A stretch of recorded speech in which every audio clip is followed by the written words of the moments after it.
Good morning. Welcome on behalf of SEPS. My name is Karel Lano.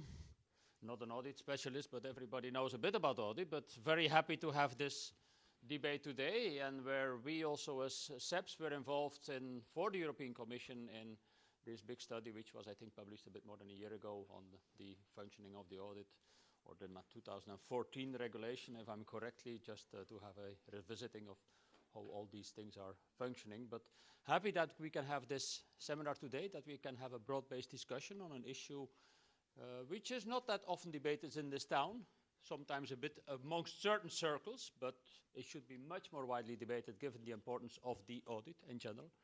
Audit for companies, I mean internal audit committees, issues in a corporate governance context which are extremely important, but also the external audit, the role of the external audit. We know a subject which was very much debated after the financial crisis, where there was a lot of discussion how to tackle it, but which has then moved a bit more to the background. But very happy that we can have this together with Mazar. Fabrice, thank you very much to organize this with us, but it's also a core issue which we look at within ECMI, the European Capital Markets Institute, an institute which we also manage, where we look at functioning of capital markets, where, of course, the audit is a crucially important thing, and there continue to be issues around performance of audits, things which have not been properly done. Let's say this issue will certainly remain with us for a long time. But I'm happy I pass the floor to our hosts, and let's say that they can introduce the subject, and then we'll have these two panels to discuss these two aspects. But again, welcome. I hope you will be active in this debate. We'll have, of course, the panels, but there will also be a lot of opportunity to raise questions, because that's why we're here, let's say, to have a good debate on these matters. So, Christophe, the floor is yours, and thank you for having this organized with Mazar. Thank you very much. Ladies and gentlemen, dear friends among you, it's a great pleasure for me to welcome you today to celebrate the 10th anniversary of the audit reform. It's fantastic to see that such party gathered so many people and experts. Congratulations to SEPS and ECMI for this initiative that clearly, and we see this today, meets a demand from people from all industry and sectors in the EU, including academics, representatives of small and big companies, and of course of audit firms. During the last decade, a lot has been done to improve audit quality, strengthen independence of auditors, and build trust. But there are areas that remain to be changed, notably to address the upcoming challenges for auditors. What lessons can be drawn from the implementation of the previous audit reform? Has it achieved its three objectives in terms of quality, competition, and independence? This area and this topic will be dealt with in our first panel. Today, the audit framework is changing.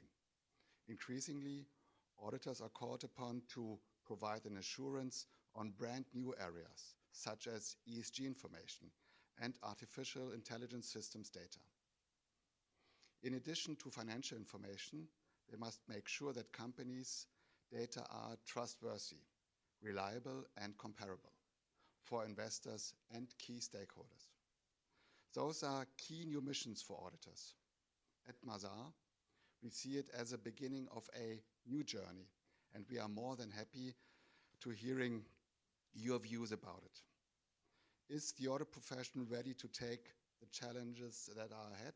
That will be something we are looking more in depth in the second panel. Again, many thanks to SEPS and ECMI teams for organizing such a nice birthday party. Thanks also to our panelists. I'm looking forward to hearing the debates between such distinct and inspiring leaders and experts. I'm grateful also to the Commission, DG FISMA and DG Connect, to be always open to discuss the matter. And I wish that you all will enjoy this party, this event, of course, as much as I will do. Thank you very much. Can I give the floor to you?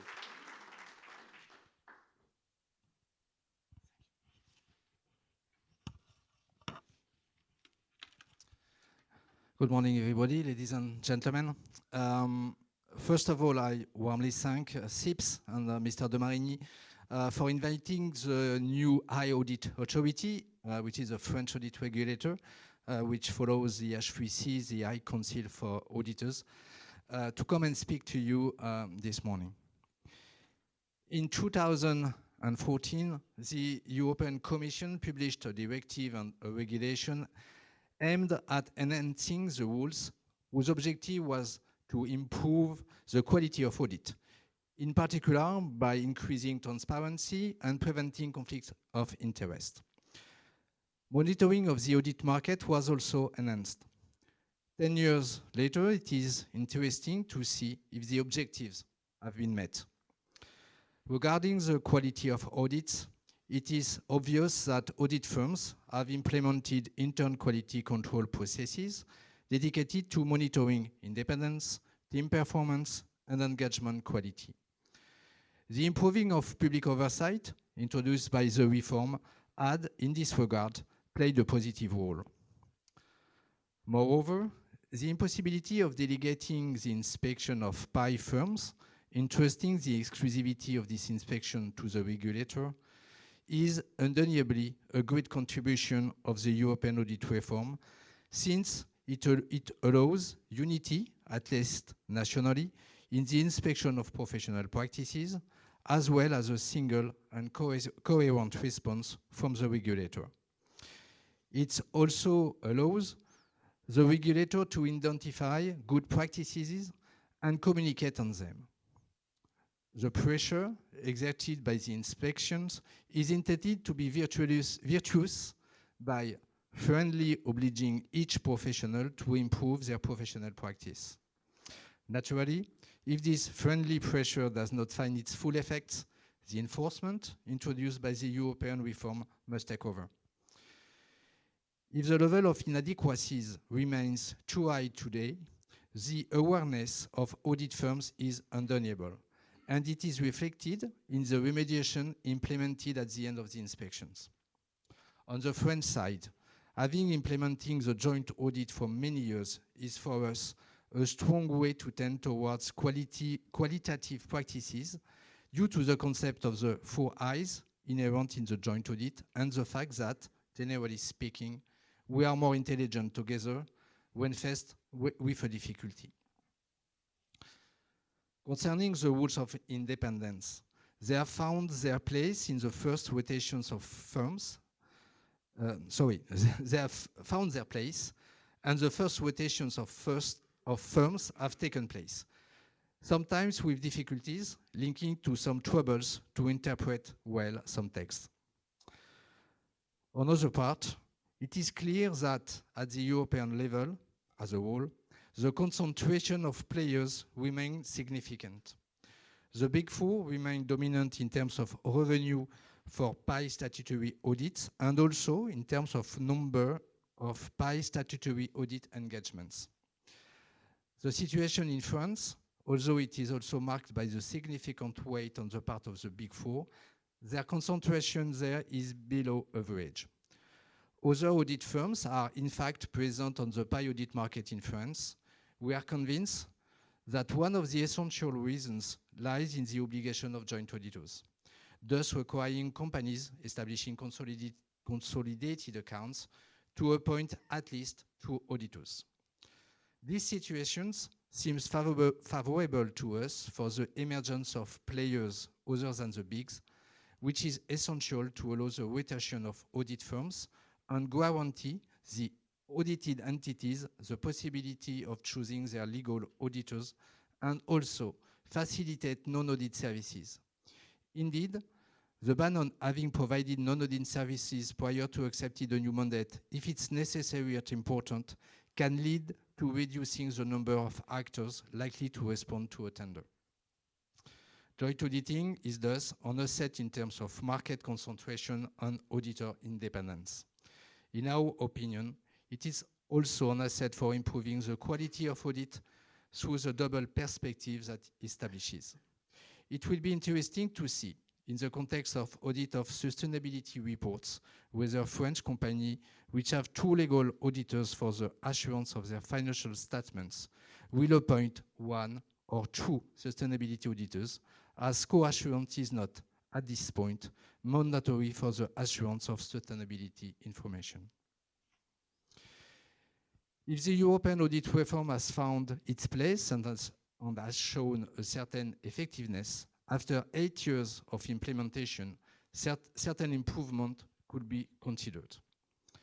First, the adoption of a single audit framework at European level will facilitate better consistency in the performance of audit at European level and would also facilitate a concerted vision of the results of quality control within the CEAOB. The European desire to define a European standard for the assurance of the sustainability report is, in this respect, an excellent signal. In this regard, strengthening the powers and resources of the CEAOB will notably provide the means to develop common audit standards and also strengthen European cooperation. Today, CEAOB powers are extremely reduced and do not live up to the ambitions of the European Union aimed at a capital market union. In order to contribute to greater harmonization of the provisions applied in terms of audit supervision, it would be appropriate to entrust the CEAOB with the mission of establishing guidelines applicable to its member or under which they would have the obligation to communicate the reason why they do not apply them. Furthermore, with regard to companies, strengthening the mission of audit committees by making them mandatory for PIs seems essential to us, as the quality of an audit is not only the responsibility of the auditor himself. We were also able to see recently, with the Wirecard case, to what extent the absence of an audit committee could be detrimental to the entity itself, but above all to the general interest. Finally, and without any surprise, the French regulator can only be in favor of the obligation of joint auditing for certain entities, but with the necessary rules coming with. The establishment of joint responsibility of the two auditors.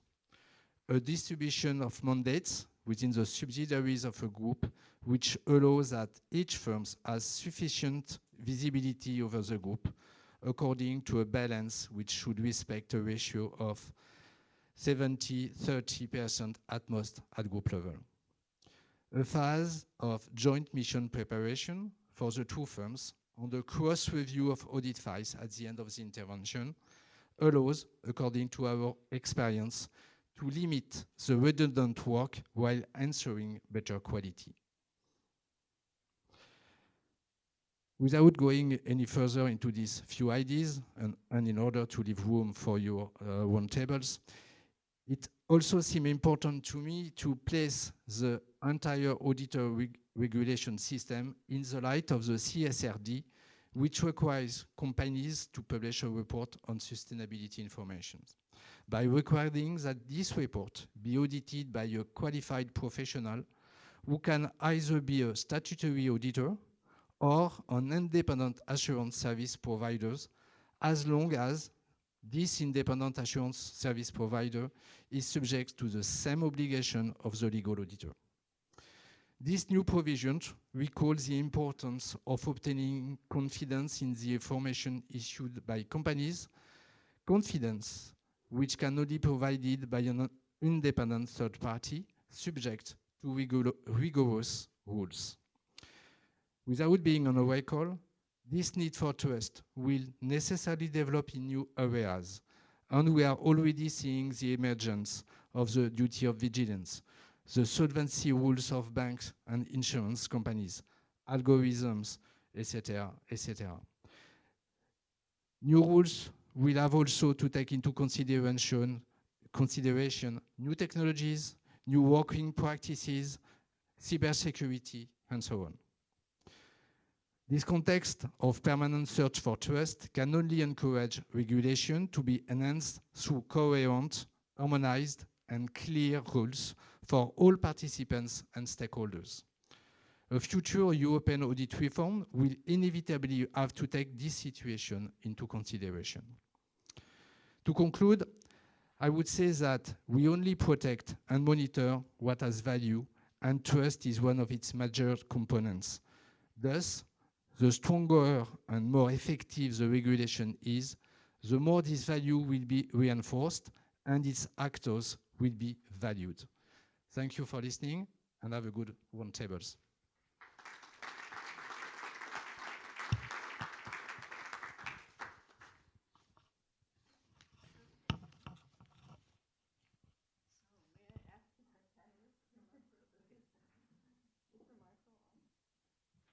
Is it on now? Thank you. So please, join me here, Jens and Luc.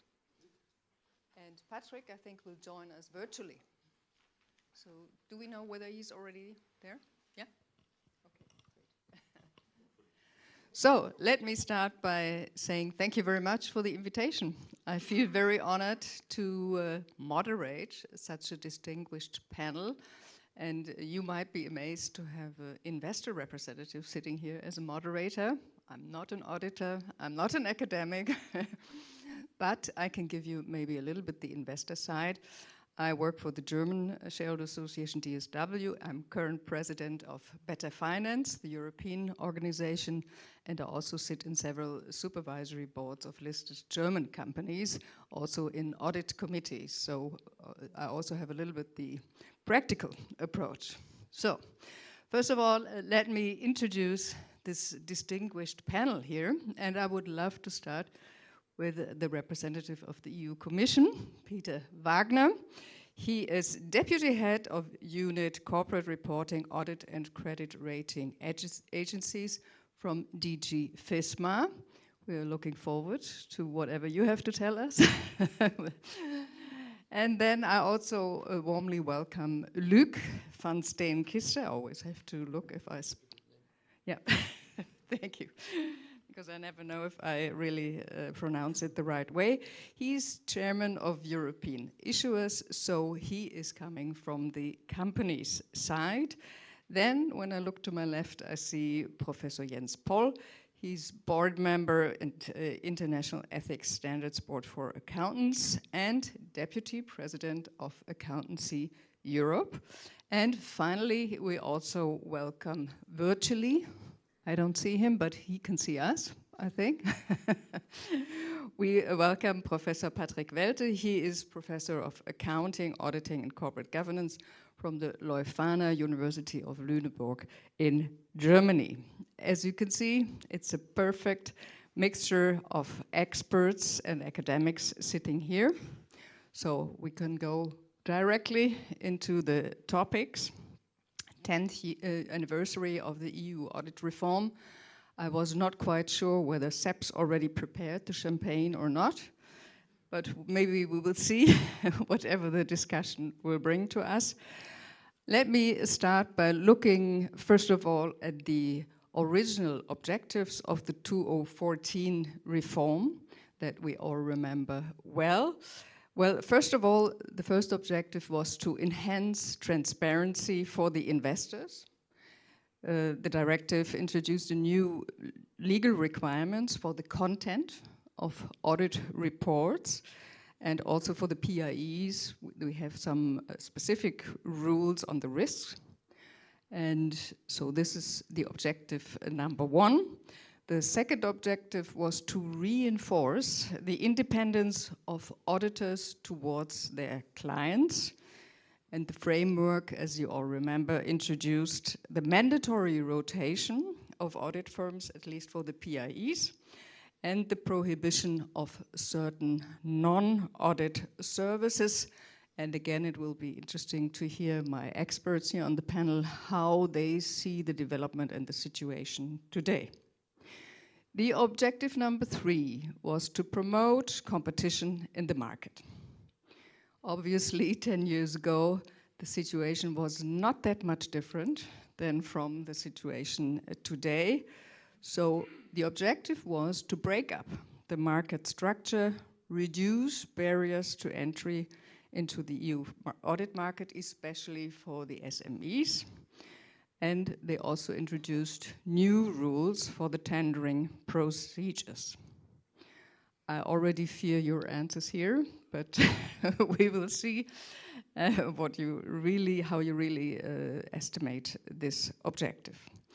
Last objective, number 4 of the audit reform, was to strengthen pan-EU supervision. You remember the directive introduced the principle of public oversight and tried to harmonize national systems of investigation and sanctions.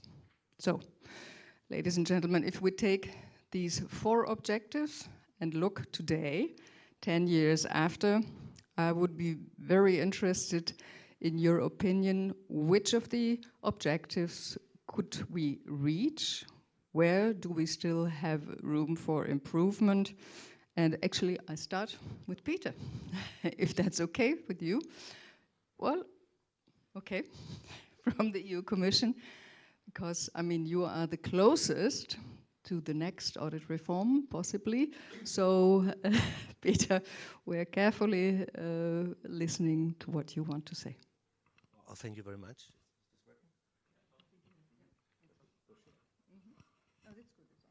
So good morning, everyone. Thank you very much.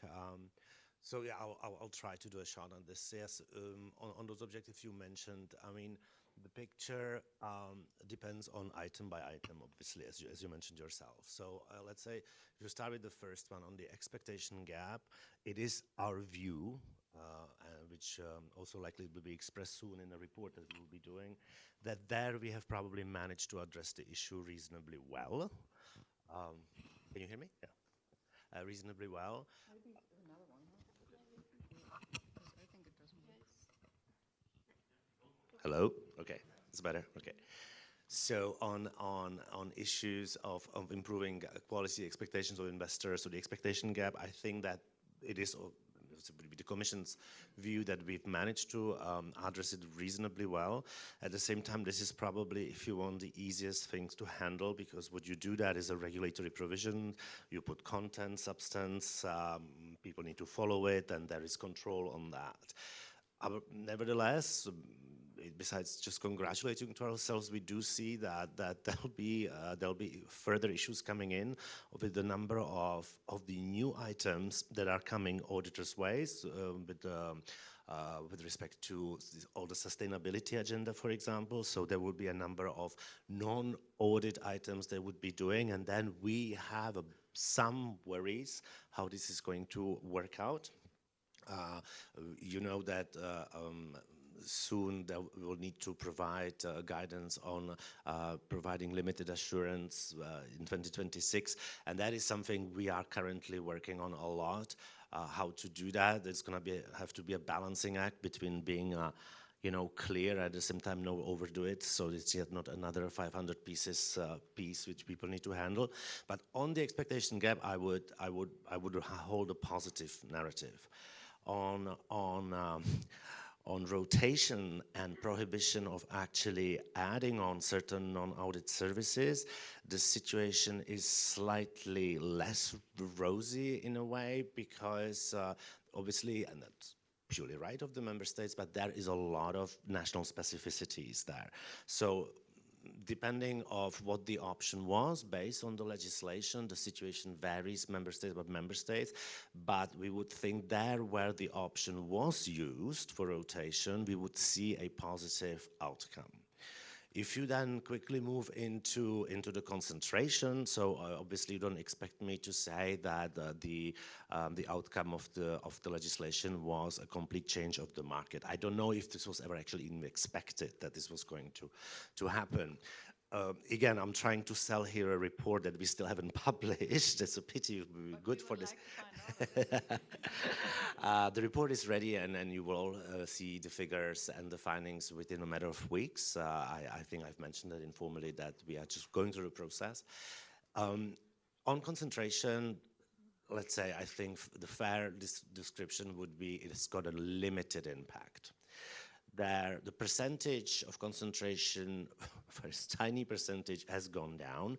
But I would rather point out is, if you dissect the figures, not just the average for the EU market, where it remains, I don't know, roughly in the 60% somewhere, but it is interesting to look that you have sort of two groups of member states. In some, the percentage of the market remains sky high.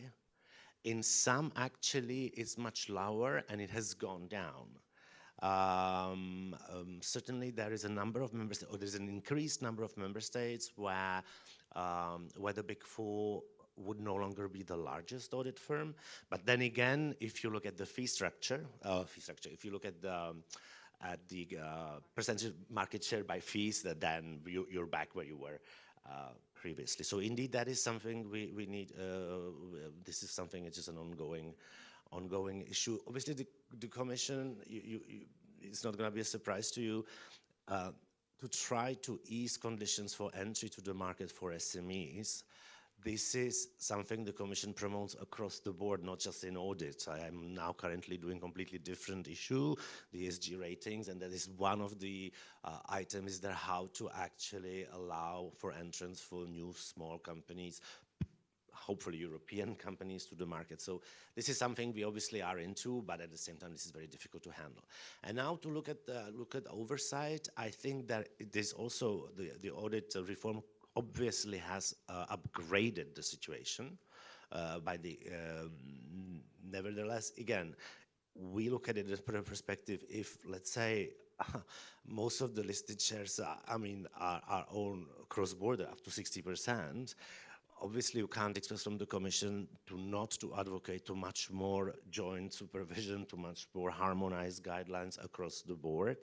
But of course, we need to always follow the laws as comes out from the legislative process, right? So I would stop here. Yeah, great. Thank you very much for this first insight. Luc, I immediately hand over to you. I don't know if your micro is working. I hope so. Please, go ahead. Well, for companies, of course, let's look at the 10 years as not only at the audit as such, because companies, what do they want? They want to have the lowest cost. They want to have the less burden on reporting. They want to avoid transparency that would be jeopardizing their competitive positioning. So when we were looking at the reform as it was coming to us in the beginning, our main concern was the fact that there was a more often change of auditors in the game. And that was, for us, complexity. Because when you have a large company, a multinational, or you have even a smaller one with a higher tech content, to convince or to learn your auditor what is really happening in your business takes a lot of time. So I must say that with hindsight, that fear has been, for most of the companies, as far as I am witnessing, has disappeared. The system and the translation, the pragmatical approach of that change from auditor was done in a way that companies basically today can not complain too much about the growing complexity in terms of relation with the auditors. For the other things, don't forget that the transparency has been increasing quite dramatically. We only have to look at the size of the annual report to realize that what is 10 years ago the normal way of doing is today completely different.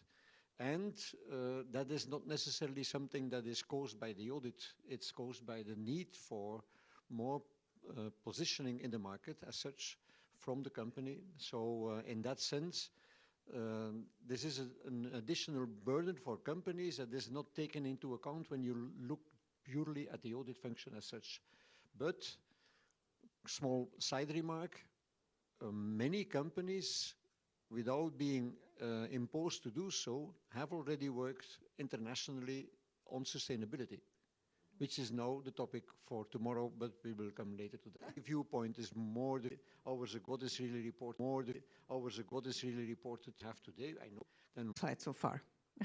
Have read the two, and their background that's very in companies, but all led to the positive and the diversity that there are, I think, also for the audit. I think that is some audit seconds. I think service asks you have to do in the board, maybe the skill in your presentation, in some jurisdiction connected. Yes, but on the three main expertise. On the ones, he set a 10-year, also no firm rotation rule on of audit extended auditor. We have more improvements, room for improvement. We still need some room to talk about failure at this. The whole, you can look to make a challenge. 3 children is a challenge, 3 coalition partners is a challenge, you may imagine. So the priorities have a little bit swift to other issues, but we will see how it will develop. I'd like to repeat anything was the question is the internal corporate governance system. Those management systems are the main precondition that we will have a better financial report, and this also relates to our next discussion with the sustainability assurance. As you may know, that the CSRD massively increased the duties of the audit committee to supervise those systems. We also, I think, need increased audit duties on these aspects because the audit committee has not the resources normally to do this on their own. They need the expertise and the skills from the external auditor. And if we look to the German case, there's no regulation for mandatory audits to include the full systems in the audit. We have some specific rules, and we included these rules by the end of the 90s, 1998, after also a balance sheet scandal we had, that listed firms had also to include the risk management system in the audit scope.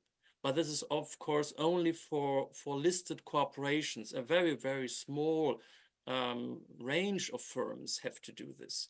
For other legal firms and for the non-listed firms, of course, we do not have implementation rules for those management systems and also no audit rules for this. And so for the FISC started to set the focus on those extended risk management and internal control systems for the listed corporations, nearly similar to the Sarbanes-Oxley Act 2002.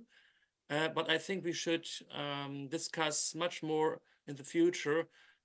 Should we have extended audit regulations on these audit scopes regarding the management systems? And I think, as we also have some voluntary audit standards for this from our German institute, I think this could be also very challenging for very active audit committees to engage the auditors also for those voluntary audit duties on those systems.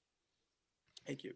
Thank you very much, Patrick. Very interesting aspect. I would dare to ask the 2 other panelists, even though it's a German case, but what are, from your perspective, are there any lessons learned from the Wirecard case? Anything we could do on the EU level?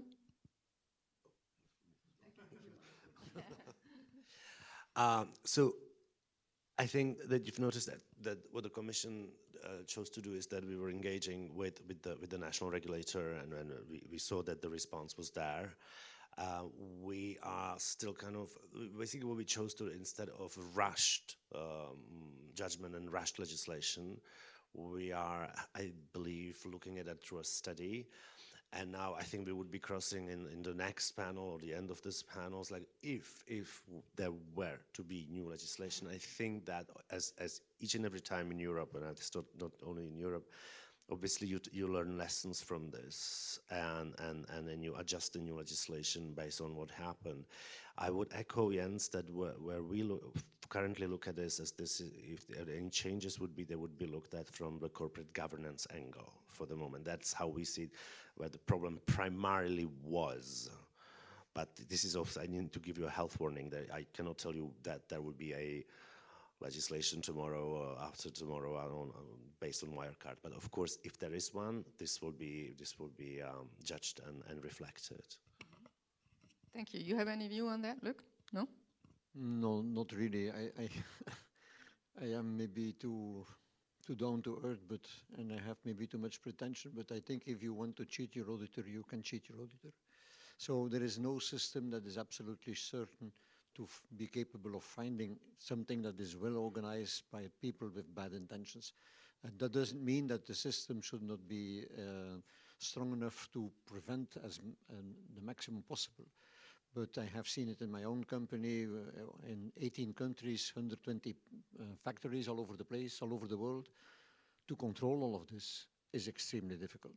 So you have to be, you have to good system, you have to control, but there is no absolute guarantee. That's my only thing I want to say. Okay, I think we all agree on that. Let me turn to what Patrick already indicated a little bit, and also Eric. I'm not really worried about the audit profession in the future, as I already said, because there are so many tasks and duties coming up. And when we look at the CSRD, there is the next step. You know, we will start with the limited assurance, and then we go over to the reasonable assurance. So maybe this has the potential to change the current situation at the audit market, and also open it to medium-sized audit companies or even other experts. I assume, and that I look to Germany, I assume that the member states will use the option to open it to also other experts, and hopefully this will be done. So I would be very interested in your view. Is this a chance to change the market in your view? Or is it maybe even the contrary? It will even strengthen the Big Four because they already bought their sustainability teams. They are well prepared on all of these duties. So do we see a trend towards more concentration in the market, or is it really a door opener also for the smaller auditing companies? So who wants to start? Look, you want to start? You say this in the context of the CSRD? Yes. Yeah, okay. We have, first of all, to make a basic analysis. The CSRD, even if sustainability for some companies in the world was already a topic since 10 years, Philips, for example, has an ESG manager since 10 years, but they were focusing on a very limited amount of elements. The CSRD is something very fundamental in terms of change, certainly the way Europe has proposed it, with the double materiality on one side, the SFDR and the taxonomy for the banks, the delegated acts now that are on the table that we have made in the EFRAC environment, and the ones that are coming tomorrow in the sector specific within 2 years from here. So this system is not another reporting system. This is a fundamental change for companies in the way they have to behave. They have to review their strategy. It touches the soul of the companies in their capacity of survival. If they fail to demonstrate that they are sustainable, then they will not survive. They will not find the financing for the change they have to be made, neither by the banks, neither by the stock markets. That's an absolutely challenge and absolutely certainty. And for the auditors, it's the same. It's at the same time a huge opportunity for business, but it's also a huge opportunity for what they have to do and to make a job that is professional the way it should be. So for me, it's clear that there is a lot of opportunity for expansion of the business, and we will need all the auditors, by the way. We will come back maybe later on that one. But an expansion of the business, allowing the companies to position themselves, the auditors, not only as the external controller, but as being the partner of a management change approach, a process that will take years. It will not be tomorrow after the CSRD delegated act is implemented that companies will be suddenly sustainable. It will need 3, 4, 5, and in some cases 10 years before the companies are really at the place they should be in that respect. And we will have to accept that because it's not another financial system that is standardized like we did with the IFRS and the IAS, because the basic accounting systems in the countries were existing. It took decades before we could standardize something. Here we implement something completely new, a total review of the way of thinking of a company. And I can tell you that from the large companies that are members of European issuers, they are more prepared than what we could think, because they are already clever enough to think 10 years ago, 5 years ago, this is coming up, we will not avoid it, we have to reposition ourselves in the strategy. But the medium-sized companies, the ones under NFRD, by the way, not listed, on the medium size, they are shocked. This is for them, over the last 2 years, a real discovery of a new system popping up that they were not aware of. They are not prepared. They are not ready. They need all assistance possible from everybody. And here there is a huge role for the auditors. So, look, if I understand you right, this could be a chance also for the smaller and medium-sized auditing companies. My question, that's why I would like to come back again to you. If I look at the company side, and you represent the issuers, if I have the choice between my auditor and for the non-financials, I take another expert, or I take my Big Four auditor and let them do both, what do they do? I mean, from the tendency, at least in Germany, I would say companies would always choose the simple solution and say, hey, let's take the Big Four because they can offer all the services. I have to disagree with nobody is prepared. The auditors are not prepared neither. By the way, they don't have the skills to check and do the work on the sustainability as it should be done over the years to come.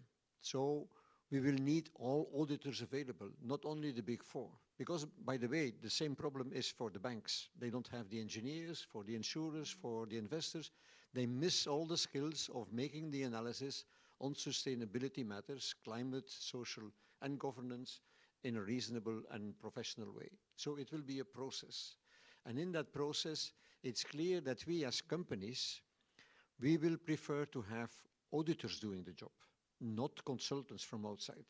If we need consultants, I think we should bring them into our own internal audit system, not finding them through and from the outside and let them then play the role of the auditors. Because if we do so, we will miss the absolutely need for having a compatible system between financial reporting and sustainability reporting. We cannot afford that we may have contradictions in the two reporting systems. So in this sense, I am absolutely pleading in favor of having companies being auditors being a partner, being the preferred. The ones with the skills of auditing and reporting are the ones that have to help us in the sustainability. And it is very clear for me that in that respect, I can give an example. We will have, you talked about reasonable and limited assurance. I am absolutely opposed to the idea of some countries or other ones when we think about the CS3D that will impose that within 3 years from now, the limited assurance should be a reasonable assurance. It will be case by case to be decided by the auditor and the company. They will have to be partners in the game. They will have to see how they can check. What is the complexity of what is to be checked? Who has to be asked for help eventually from the outside non-auditing world? But that's why I think we can put a limit, of course, and say if you have not done it within the next 10 years to come, then you are failing with your system. But don't impose a legal obligation. Within 3 years, everything has to be reasonable. We will find out that that is not possible. Okay, interesting aspect. Patrick, do you have a view on that? Yes, I also have a view on it. And so thank you very much for this question. I see a major risk of greenwashing and information overload also according to the CSRD, as firms are so much required to report on so many disaggregated environmental and social information. There's no automatically a good contribution to the quality. We have more quantity in the next years in the market, but the quality is in many ways questionable. As you may remember that many environmental and social aspects are qualitative, unstructured data to supervise, also not very comparable. It's very dependent on the industry. So far, it's totally different in comparison to the financial audits. So far, I see a risk of expectation gaps from the stakeholders. Of course, they need reliable sustainability reports, and of course they like to see the audit opinion on this and the audit result.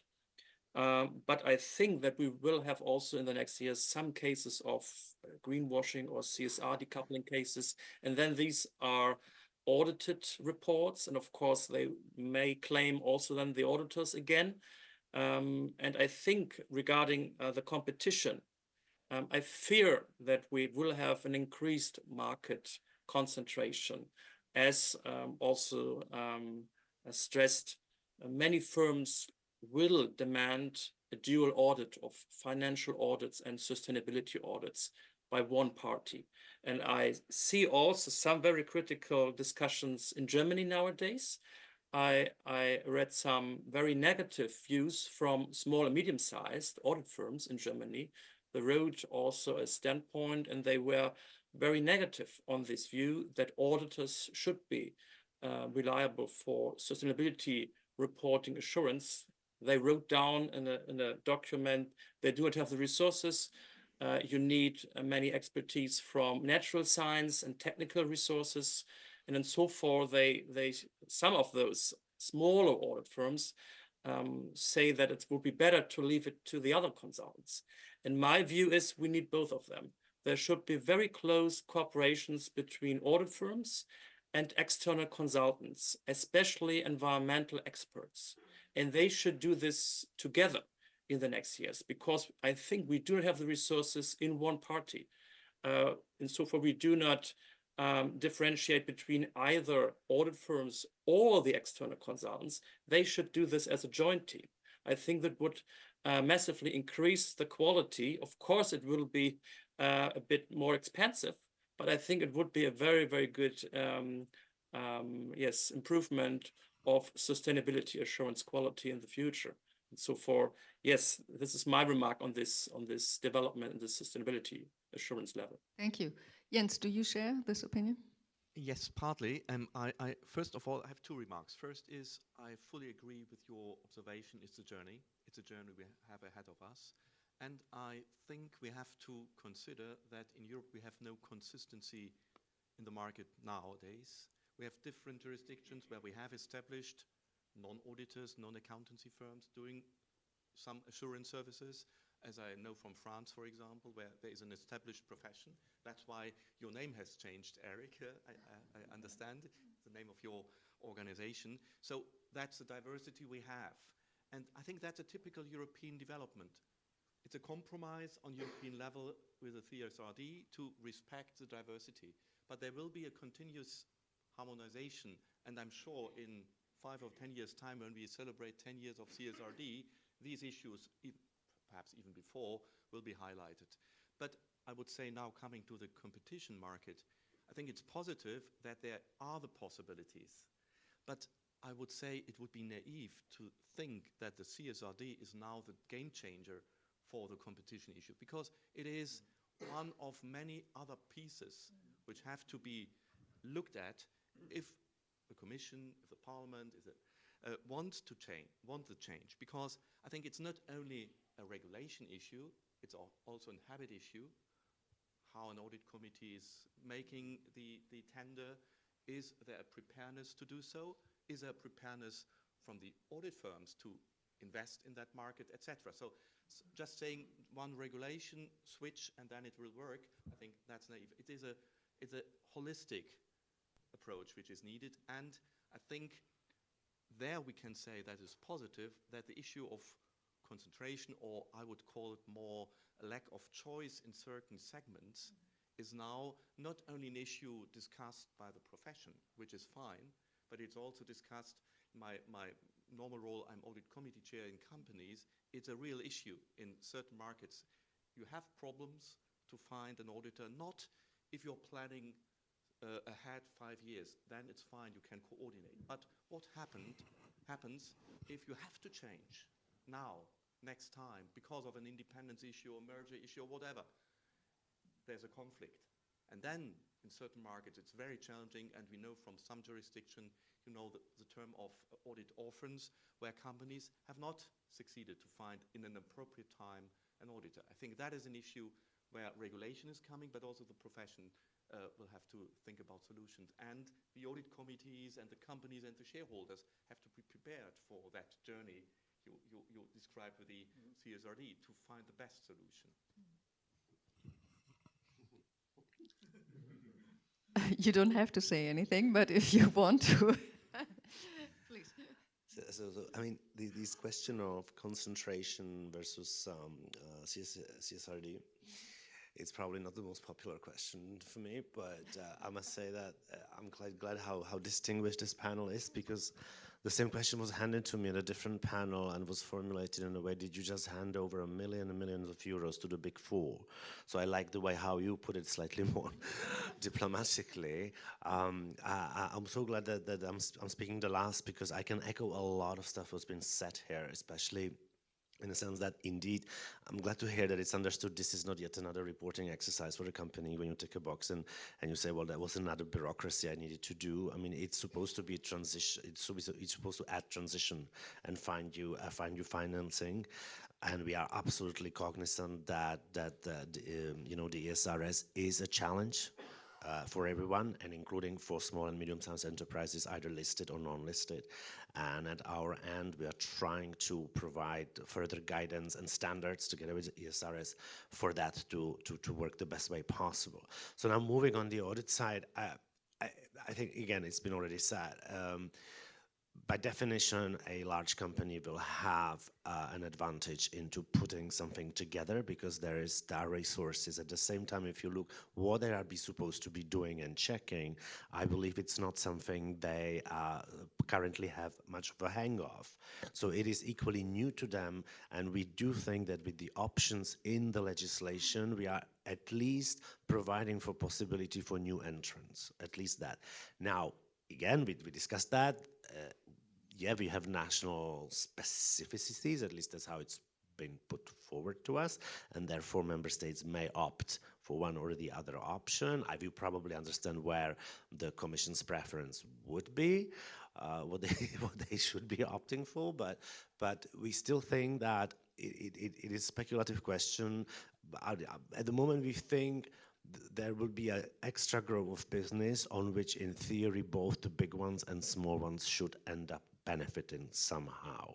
But yet again, I guess it's gonna be a part of the next market monitoring report, how we actually ended up faring in that area. And I do one more thing. Indeed, also glad to hear that what I heard, that you say that this is a journey. The whole ESRS is a journey, and I think we were trying to, you know, intently on all the public engagement, to say that this is a journey, and we understand that from the day one there won't be perfection, and this is how it should be looked at by auditors, but also by regulators, because we need to accompany the companies into being able to report correctly, and into the assurance to be able to be correctly spelled out. And we can't expect that simply from day one. So this is not a don't comply sanction situation here. That this is not something what the Commission wants. May I just? Sure. Yeah, I think that's very important. The last point you mentioned, this coordination, that each and everyone has to talk to each other, because that's the risk which Patrick mentioned, the greenwashing issue. Also there, it's not just a technique, it's also communication. It's a question how an auditor, an audit committee react to non-compliance or not fully compliant. What does that mean? Is a market prepared for bad information in the kind that there's a limitation of scope, for example, because there is no information available? Is it good? Is it bad? Or is it just an information which has to be judged properly? And I think that is very important. And I don't want to miss the opportunity to highlight that this is also an issue of ethics. Greenwashing has to do with ethics. It means how the preparer and the auditor are reacting to certain uncertainties, I would say it. Yeah. And that's why just yesterday the ISPO board has published its exposure draft on that issues, and I think that is something I would like to highlight in the implementation. That's not just a technique, it's also an ethical question, how these two reporting frameworks are interacting, for example. And what does it mean to be independent, for example, in a value chain, is something completely different than in a group in a conservative manner as we know it. So I think these aspects and the expectation, we see the discussions ongoing on CSDDD and the impact for the companies. So I think a measured approach by all the stakeholders, I think, is very important, that we are not building new expectation gaps here. Thank you. Yeah, very good point. But let me come back to the one aspect you brought a little bit in, and that's the burden for the companies.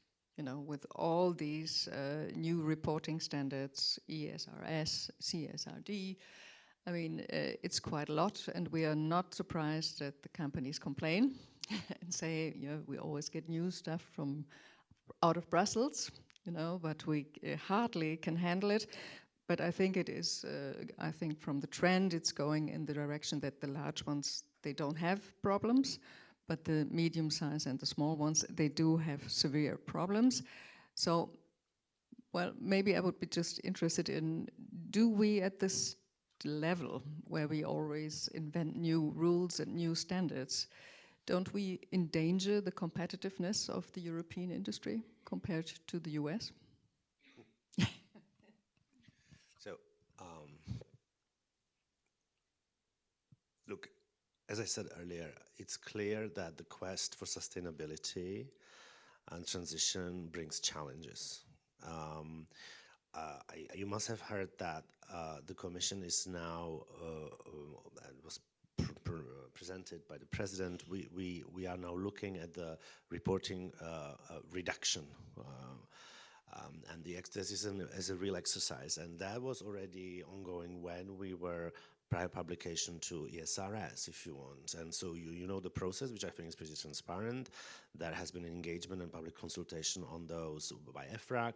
Then we looked at it. There have been serious changes in view of reducing reporting burden. So I think at our side, we're doing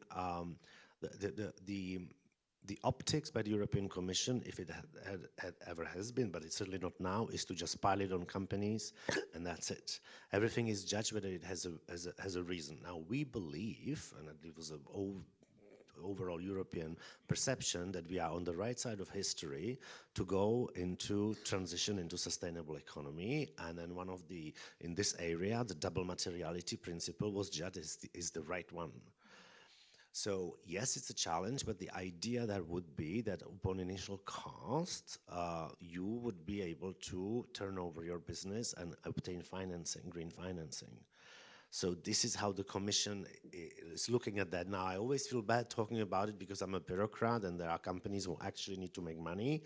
And I sit on a panel, I said, oh, you know, you will have initial cost and then it's going to be all golden for you. And so it's difficult for a bureaucrat to say that, but I think that is the perception here. I mean, you know, I don't know if you want to make a comparison. The United States, this current administration proclaims indeed also quest for sustainability. I understand that our colleagues in the SEC are working on a rule. It's not out yet. The situation is very different there. But then, the standard or the sustainability standard of those companies also will be different there in terms of finding financing. So this is it's a balancing act, I'm supposing, but we don't. I think that the focus of the Commission will be very much on the smaller ones now, whether that is actually workable and how. That, and we are not oblivious to those contacts and engagements. At the same time, the situation is also multifaceted there. If you look, for example, for the SMEs who are non-listed, actually, so sure, they said like, possibly I would know nothing if I could. But at the same time, the second sentence is, yeah, but I'm being asked a lot by my banker to do X, Y, Z things, and it's each time different and it changes. So in the end of the day, I'm not asking you to pile it on me, but if I can be accompanied by voluntary standards, we're actually getting a rather good feedback on that. And then I guess that the right approach there would be an engagement between, you know, when EFRAG's doing it, with the banks and with the companies, what is the balance, what's the correct balance for them to require, and whether, if there is a voluntary standard that the companies are actually following, whether they then will let it go and won't top it up with some additional requirement and make it more difficult for them. So I think this is maybe the next focus of the Commission in terms of standards. Look, would this approach help?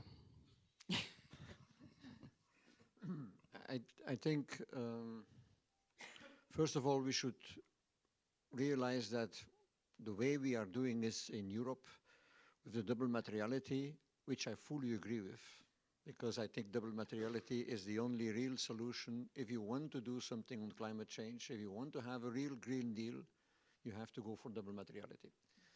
But unfortunately, there is another system that is in the market, looked at by many other countries, ISSB, which only goes for single materiality, only the financial impact, which is what it is. So that means already we have complicated a little bit the system. The second thing we have to realize is, and I'm not talking from the inside, around the table making the requirements for the standards are sitting many people that have very different interests in the data. There are people, academics, there are NGOs, there are unions, there are banks, insurers, investors, there are even auditors. They also have an interest sometimes that is squeezed in between two tensions, and there are companies. So I am pretty sure that within the next years that come, once we start to implement a system that is now already reduced, I totally agree with you, the European Commission has already realized a lot of necessity to slim down the process to something that is more reasonable. We have introduced the system of the materiality judgment, which is also a very important one, but it remains still a very complex one in the value chain. And all what is the value chain is very extremely difficult to make a judgment. What can I say about the biodiversity of my supplier? And I was a chemical company transforming chemicals into products. What the hell do I have as information about the biodiversity of my supplier BASF? In the catalysts he delivers to me, the alcohols, the polyols, the isocyanates, whatever. So I'm already stuck in the middle by trying to find an answer on that one. So for me, it's clear that the cost for the companies is very high. The cost will be the collection of the data is one thing, and second, the audit to confirm that what is collected is corresponding to the reality. And third, there will be another financial cost that is extremely high, that is the one of changing the company in a new direction. That's a financing element. So for me, it's very important that we have the courage to make a number of analyses. First of all, we should review after a couple of years, 2 years, 3 years, is it really needed that we continue to ask all of this, or should we for some sectors stop the whole process and reduce it to something that is even more reduced than what it is today? That courage of putting them through the EFRAG again, the ones that are making the standards, that know everything about it, through those instruments, reduce the burden for tomorrow.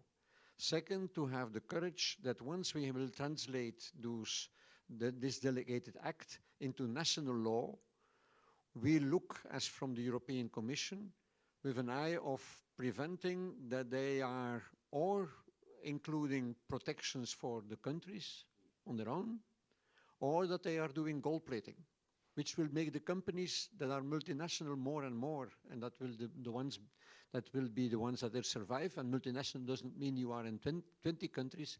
Sometimes it's enough you are in 2 or 3 to find out that there are very different rules in the game.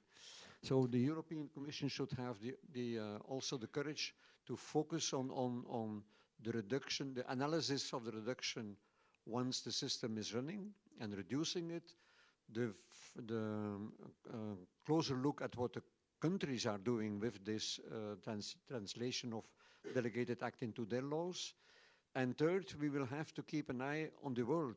What is the world doing around us? Because if we fail in the financing, and the cost for the smaller companies is already very big, so they cannot even find the financing, then they will disappear. Then we will destroy our economical system. So we have to be, at the end of the day, not purely idealistic people on the climate change, and I am a naive guy in that sense that I would fight for the climate change program. I am not, absolutely not in favor of doing nothing. On the contrary, we have to protect the future of our children, but we have to also to be 2 feet on the ground and find a way that is allowing us to do so. Patrick, do you have any comment on that? And then Jens, maybe? Yes, I also like to add something because as we discussed last minutes, this CSRD and the ESRS and also the ISSB competition, also like to draw your attention on what we also here in Germany currently very controversially discussed, the future CSDDD. And I think it's my personal view that if we won't have a CSDDD, the CSRD will fail. Also, the Green Deal will not come into successful transformation. And so forth, it would be very, very helpful if we will have the CSDDD, because a sustainability report without an inclusion of the sustainable supply chain is, of course, a very limited information value for many stakeholders. And so for the link between the CSRD and the CSDDD should be, yes, very, very tight, and should be also related to every discussion we will have. And so for only to have the CSRD, I think it won't be very successful for the next years. And so for the link between sustainable corporate governance, also what Jens stated, is so crucial to relate to better sustainability report in the future. And so for this ESG concept clearly stresses the link between environmental topics, social, but also the governance role is to be highlighted.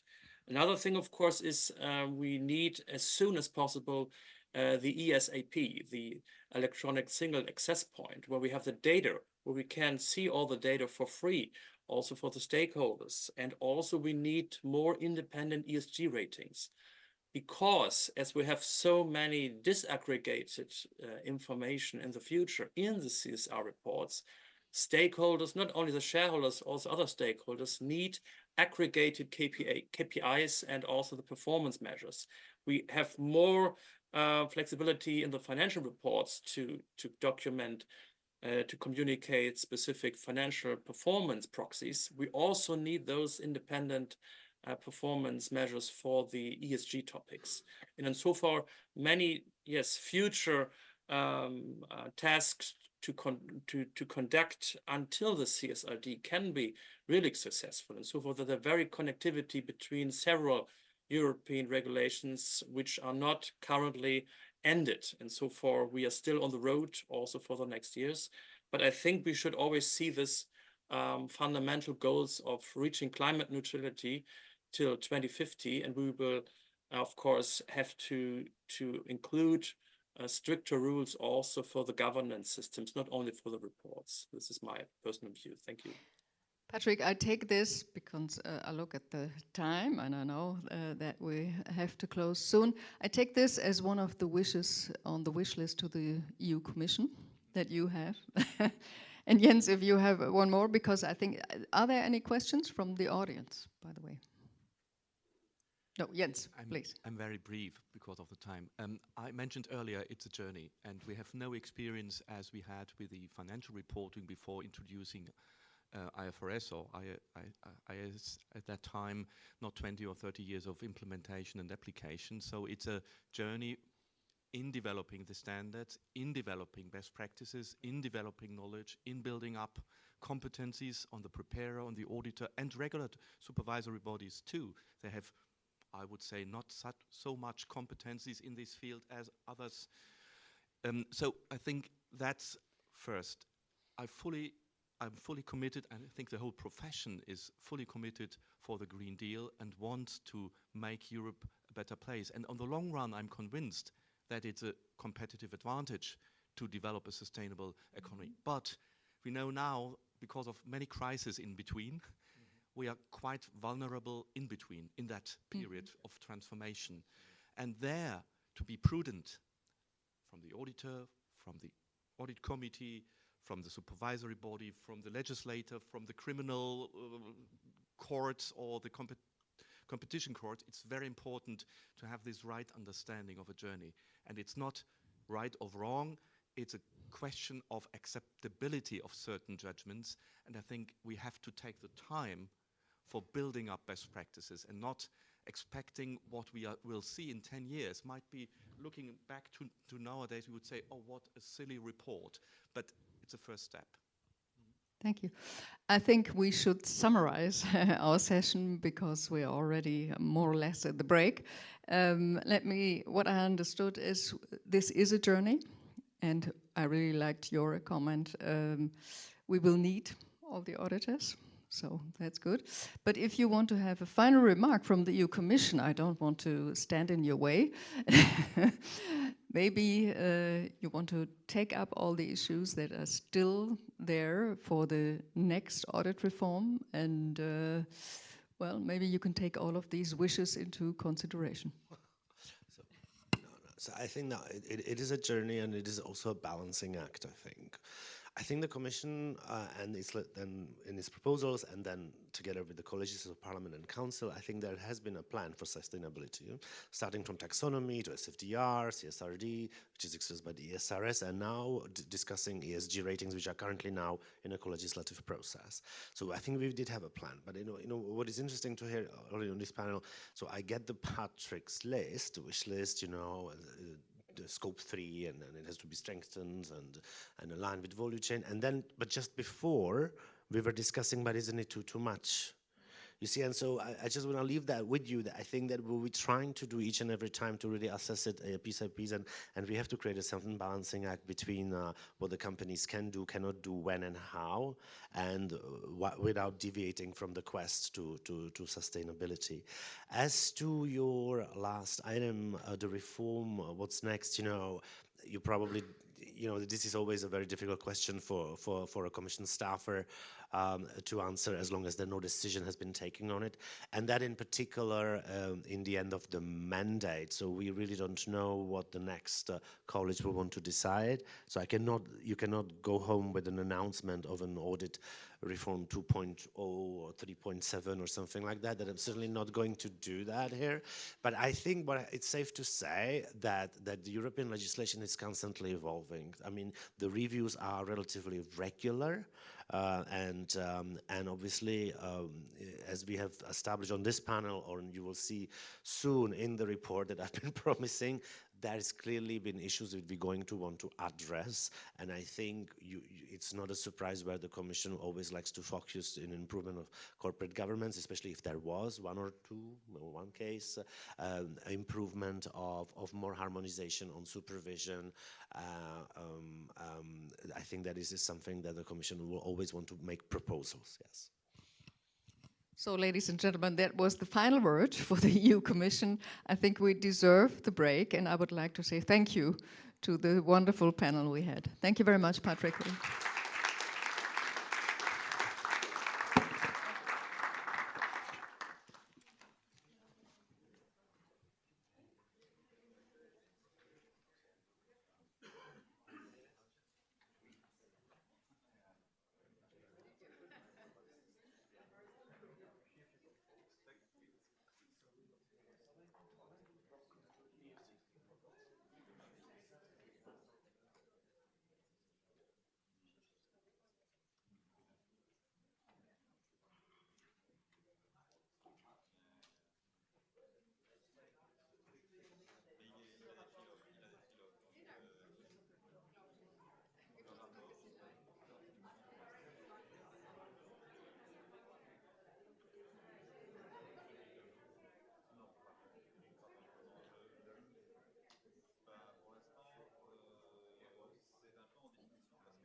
question you are aware of as AAPG chair. I think that is something the public has to understand, and not just the profession. We are struggling as a profession, but the public has to understand. Yeah, and we are not so good about it. No, very good.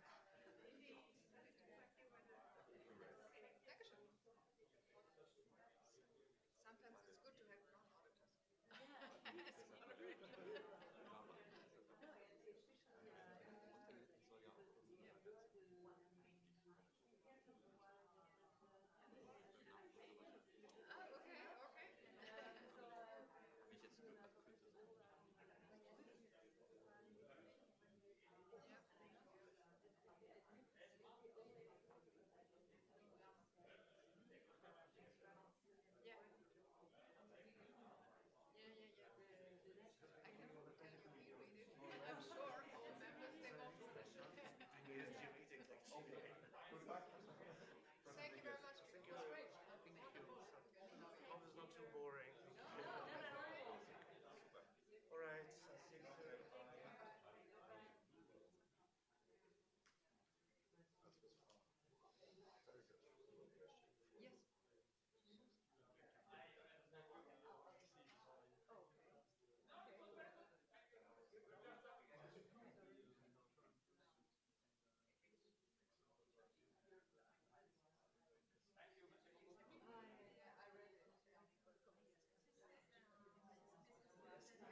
Feel free, but I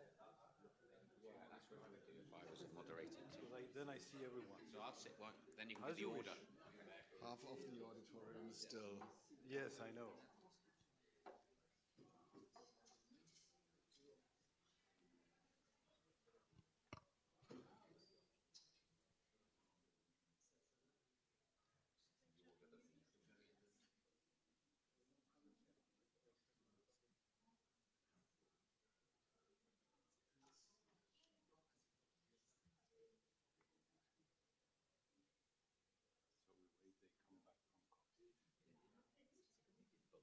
Looks like panel one created discussion. Yes. Yeah, that's right. Yeah.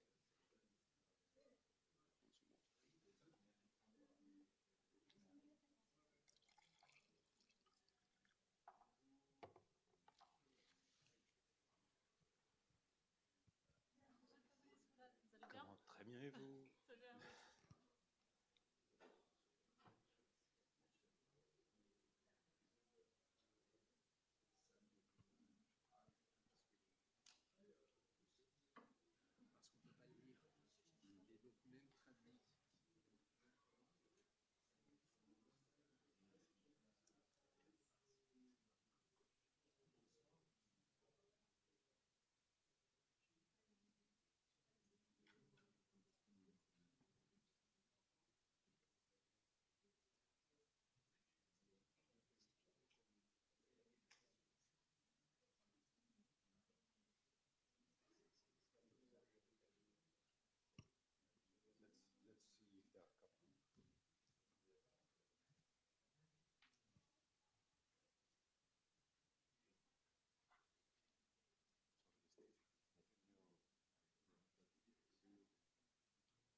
Let's see if they're coming. You have your duties. So let's start then.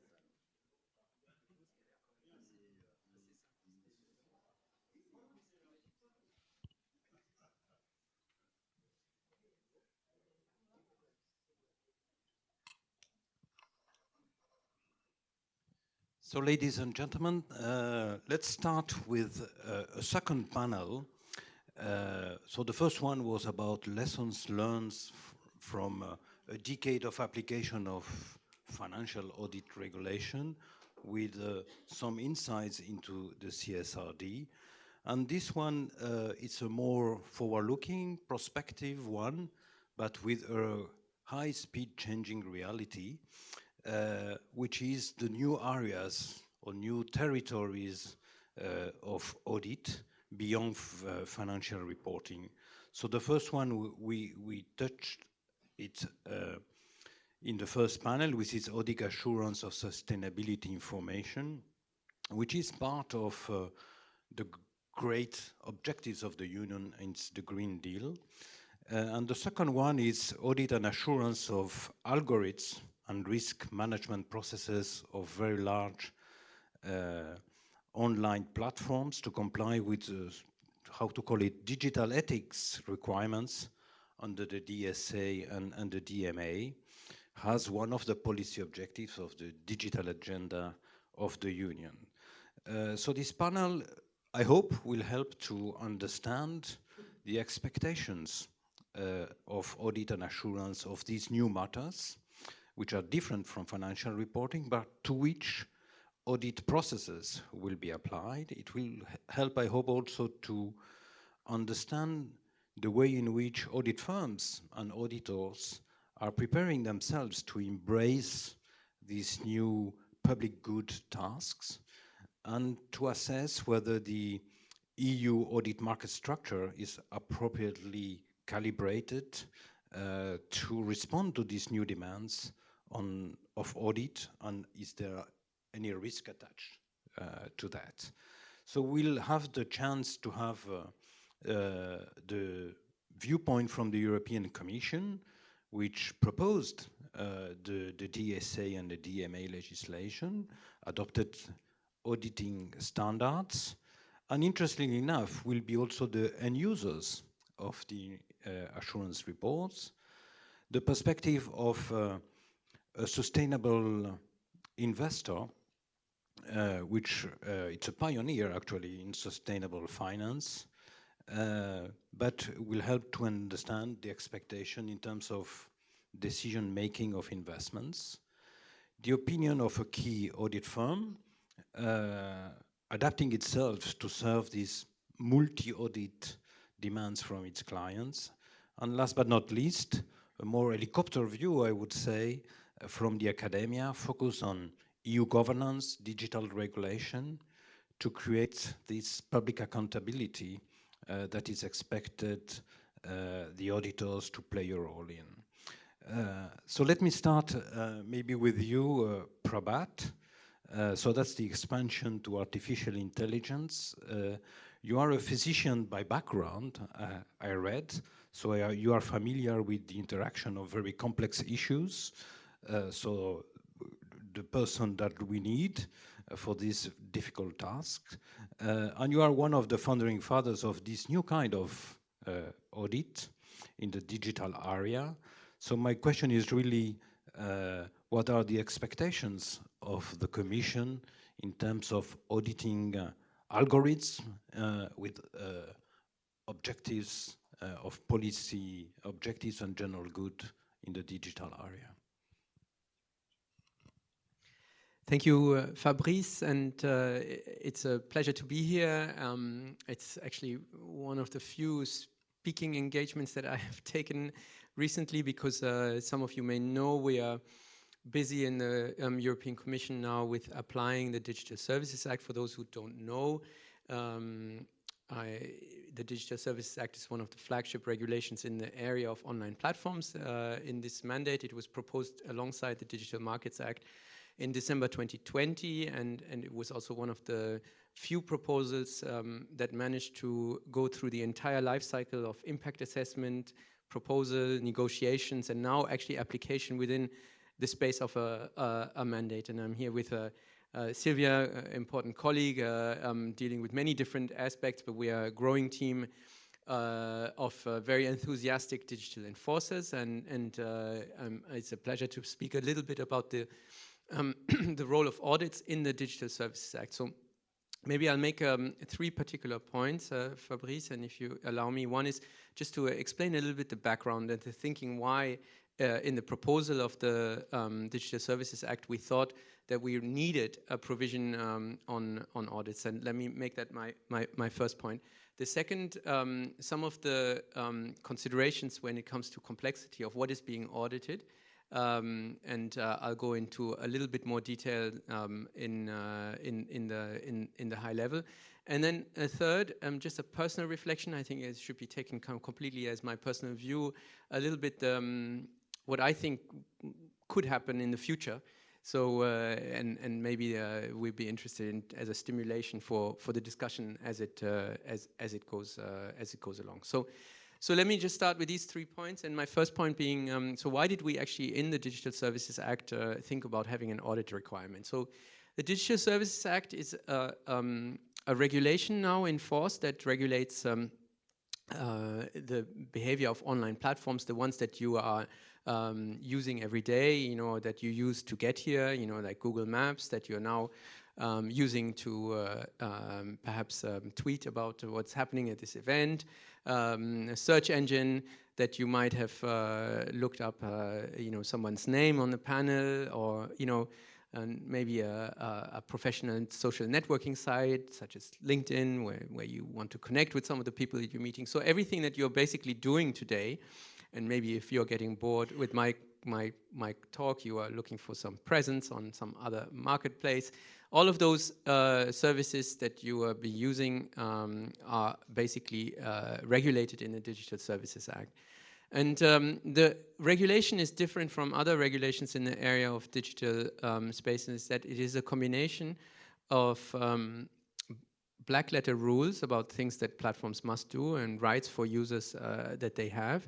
It also contains a new element which has become a little bit en vogue after the Digital Services Act was proposed, which is a mandatory risk assessment process. So the idea behind the risk assessment process in the Digital Services Act is that we have, based on our previous experience in the digital area, often found that platforms themselves are not actually fully aware, either because they cannot or they do not want to, of the entire risk profile on their services. You know, a famous example is, of course, in the news when Mark Zuckerberg declared to the US Congress not so long ago that there was no issue with disinformation on his platform, only to correct himself afterwards. But it just shows that the awareness of some of the platforms themselves, of the risk profiles on their own services, wasn't the same as what policymakers and regulators and normal citizens and as well as businesses were using. So we introduced this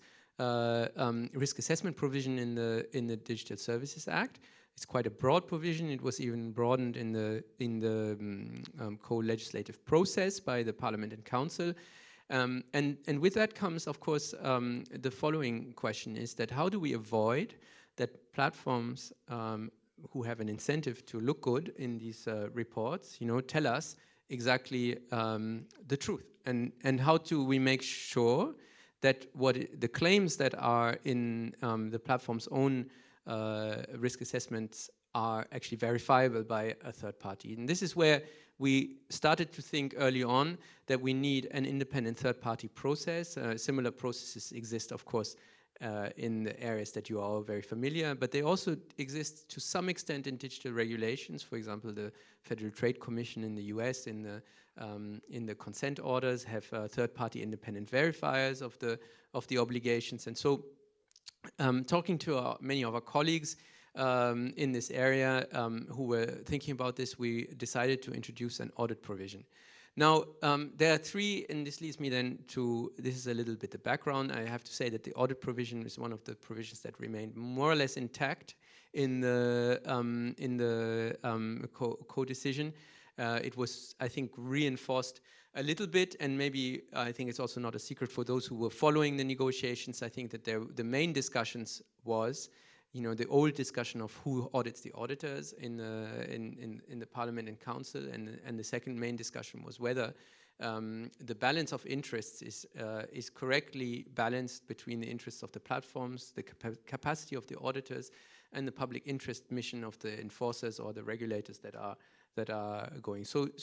But other than this, the concept itself of having an independent third-party audit was not contested, even though, of course, in the area of digital regulations, there are some precedents. You know, for example, there is a very famous audit conducted in the context of the so-called Cambridge Analytica scandal, and so there were some precedents which we actually examined and learned from, and to see whether, but we came to the conclusion that this structure to assist the regulator is very important. And this leads me to the second point that I would like to make. What are the specificities of the Digital Services Act audit that make it maybe different from traditional audits in the financial area, and that are worth kind of discussing perhaps in the Q&A afterwards here. And so I think the three main elements are that the population of regulated entities is not really very homogeneous. So we have Wikipedia and Amazon as regulated entities, and we have Google Search or services like Bing now with introducing ChatGPT. So, and the key difference with some of the other areas is that these services are not easily comparable or even substitutable. You know, so the regulated population is actually different. So they are all platforms in the legal sense, and they're all intermediate third-party content with the user. One nice way of thinking about it is basically that the role that I sometimes think about platforms is that they are intermediaries between your limited attention span. You have to buy your present for your son very quickly, and you don't have much time before lunch, or you have to find your way to the SEPS conference very quickly, and you're already running late, which is what happened to me this morning. And so you have a very limited attention span, but there's a sea of information, an ocean of information out there, and the platform's real added value is that they intermediate this kind of limited attention to this incredible ocean or universe of information out there. And in doing so, of course, they play a very important role in deciding what you can and cannot see. Now, so the regulated population, the first thing is regulated population is heterogeneous. The second one is that this is a very fast-moving area. So, the way that technological changes and requirements are introduced here are different from other regulated areas. Is that typically the changes come like on a daily or on a weekly basis. You know, one of our regulated entities is X, formerly Twitter. You know, which was you know, as you all know, we opened proceedings before Christmas, but it's also been acquired by a person who's making very fast changes all the time. So these are challenges that you don't necessarily encounter in other regulated areas. So we have the second element of this is a very fast and dynamic area. And the third one, which I think is particularly exciting, I continue to think is very exciting, that this is a very technologically sophisticated area. So what is the regulated object is actually technologically extremely sophisticated, and we see it with innovations around ChatGPT or generative AI. But just generally speaking, the object itself is being fast deployed. Often the company themselves haven't actually had a chance, because it's a very competitive environment, to understand the consequences of their deployments. And this is something that you know, has become legend now, with slogans that have become discredited, like, you know, move fast and break things. And of course, the industry is moving away from those things. But this, for the audit profession, I think is a new challenge. And so the regulated object is complex. It's you know, algorithms, the ones that tell you exactly what you can and cannot see in the limited attention budget that we all have available. So for me, these are kind of the three particularities that make the Digital Services Act audit stand out and make it different. And of course, with that comes a particular challenge also for the regulated companies, because they have to find auditors who can do this, but also for the audit community, because they have to kind of course, change, you know, perhaps dramatically, the capabilities that they have to, and as you hinted, and I know that this is the subject also of the discussion more, you know, is that this leads to concerns, you know, which luckily not only in my area, about the fluidity of the auditing market and the entry barriers and the competitiveness of that sector as well. So, but let me not speak to that, because I know we have more professional speakers in the room today. So that was my second point: the main differences between the DSA audit and other areas of audits. And then let me just conclude by just saying, where might this go? You know, so I think the third point that I'd like to make is just to look a little bit into the future. And of course, we are all busy with looking at the immediate challenges that we have today, this week and this month. You know, this week the Audit Delegated Act will be published in the official journal, probably on Friday this week. You know, so we have a couple of weeks until it then enters into force. And I know many of you are probably in the business of you know, either securing contracts or implementing contracts related to DSA audits. And so it's very tempting to look, well, what's the immediate future? But let's turn this around for a second. Well, what will it look like in 10 years from now, you know, 15 years from now, and then work backwards? And so my contention, and of course, you know, as Woody Allen said, prediction is difficult, especially when it's about the future. So, but my contention is that in 15 years, we'll see that we are surrounded by many complex systems, whether they are in the area of environment, or energy, or digital area, or you know, a variety of things that make a fundamental difference to our lives. But these are objects that are much more complicated than what we knew in the past century, because they are a mix of technological sophistication.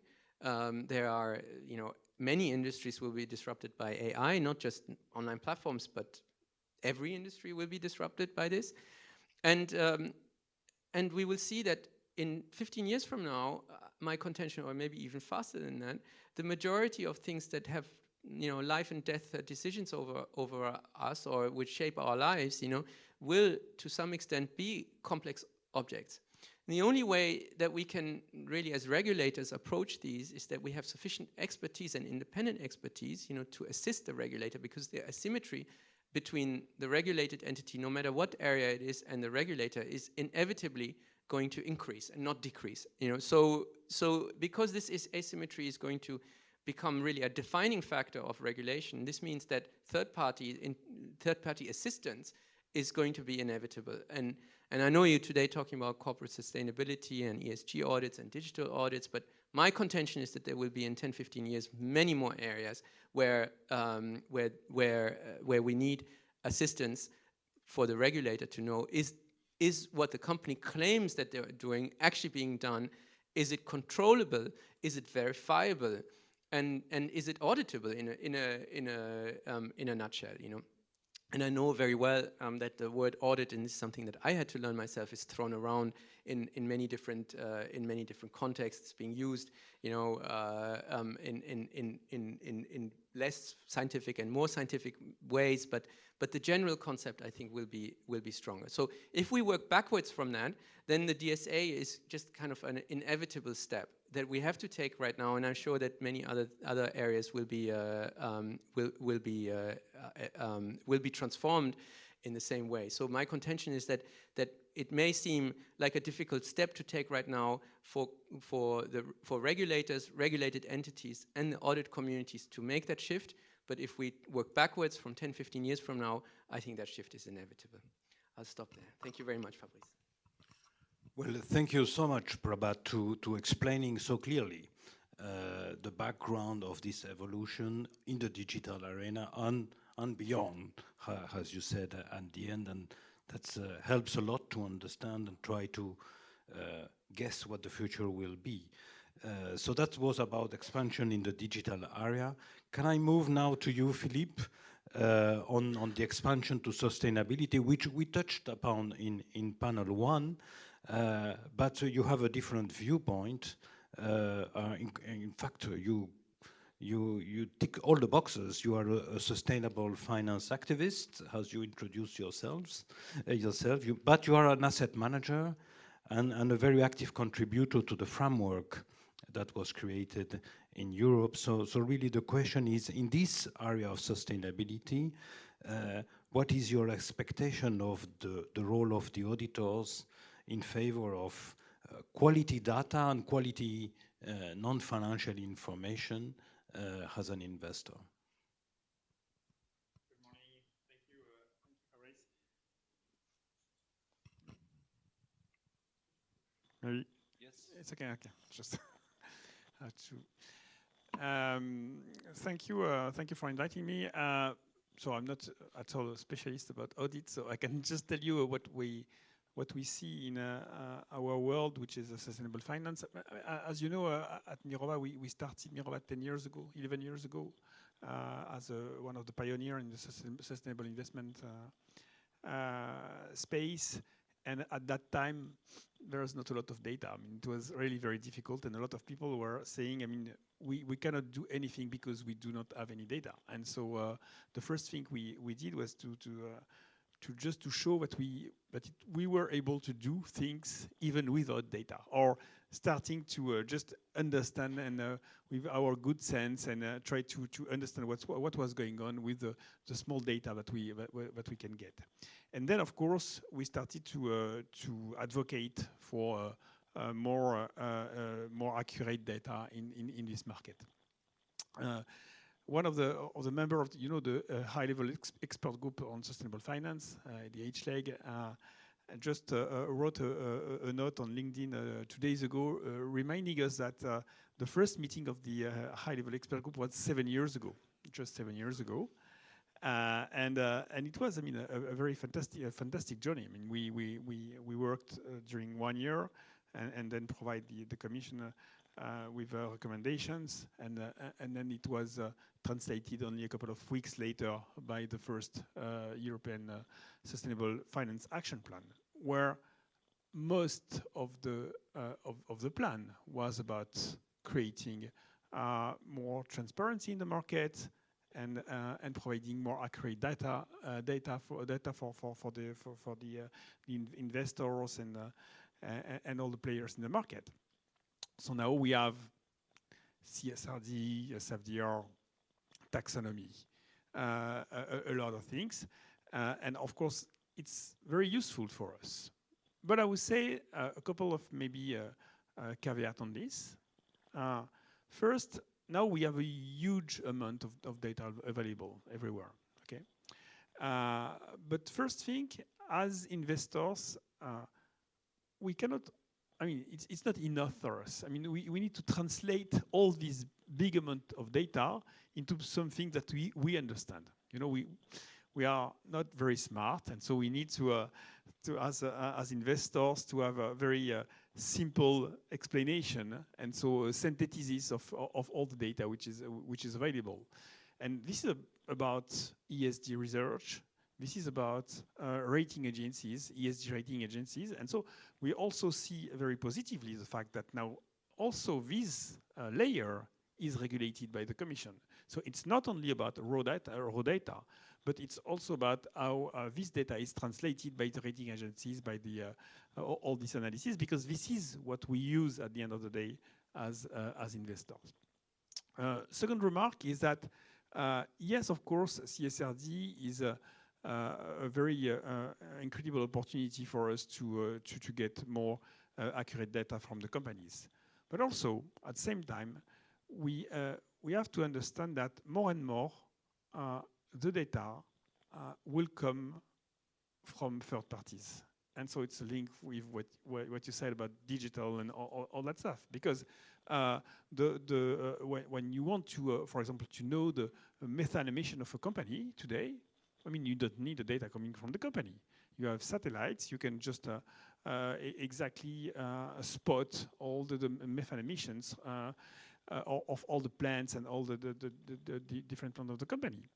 And so more and more, I think it will be the case. We will be, I mean, probably overwhelmed by a lot of data coming from third parties. Third parties, I mean, creating raw data, and third parties analyzing data and creating new data from raw data. And if this step is not also regulated and audited, then we could completely lost the accuracy of the raw data. So really, we need all these layers to be consistent in terms of regulation. So that's the situation where we are today, and now also, as you know, we have very new areas in sustainable finance. I mean, we were speaking a lot about carbon these last 10 years. So today more and more we look at nature and biodiversity. And of course, I mean, it's obvious, but the way to analyze data on biodiversity is completely different compared to carbon. I mean, it's just maybe 10 times, 100 times more difficult, because you have to combine a lot of different things, and to go also to more local I mean, analysis and not global, which was the case for carbon. So again, CSRD and these other regulation are bringing us some opportunity to tackle these new issues, which are probably the new frontier of sustainable finance. But maybe I would like to end by a last topic, which is the new governance of companies. As you know, I mean, Mirova is B Corp certified, which is not it's kind of audit as well. It's not exactly audit as we know, but it's a kind of. But we are also a mission-driven company. So as you know, the French law has created a new status 3 years ago, which is a mission-driven company. And as a mission-driven company, we need to define what is the purpose of the company, what is our mission, and we have to include it into our bylaws. And then we have to create a mission committee and to define objectives which are relevant and consistent with the mission of the company. And then the regulator has decided that all this must be audited. And so today we have a specific audit on the mission, which is on the top of all the other audits, on the financial audits. And that's something very interesting, because the question that we are discussing with the auditor in that case are really completely different to the ones we usually discuss with our auditors. It's about, what is your purpose? What have you done this year? What are the decisions that you have taken? And are all these decisions really consistent with the mission that you have decided that your company was based on? And so today, this kind of new governance, I think, brings something completely new in the way we see the enterprise, we see the company, of course, multi-stakeholder, because the mission committee is supposed to represent all the different stakeholders of the company. And it's clearly, we think, a very strong way to implement a new way of designing the European economy. And so this is the reason why we are, and I will just end by this publicity space phase of my speech, but we are launching on Thursday night, on the 1st of February, a big initiative called Business for a Better Tomorrow, which is a network of 15 impact and social enterprise in Europe, including B Corp, B Lab, including Ecopreneur, including Euclid and others. And this is an advocacy for the next European election. And one of there are 5 pillars in our advocacy, and one of the 5 pillars is to bring this société à mission, so a mission-driven company at the European level. So that will be a very, very interesting objective for the next parliament. Well, thank you very much, Philippe, for in fact highlighting again this idea of expansion of the audit and the need for third-party assessment of fairness of information and make it comparable, actually. So thanks a lot, and the need for quality data. So could I now move to you, Andrew?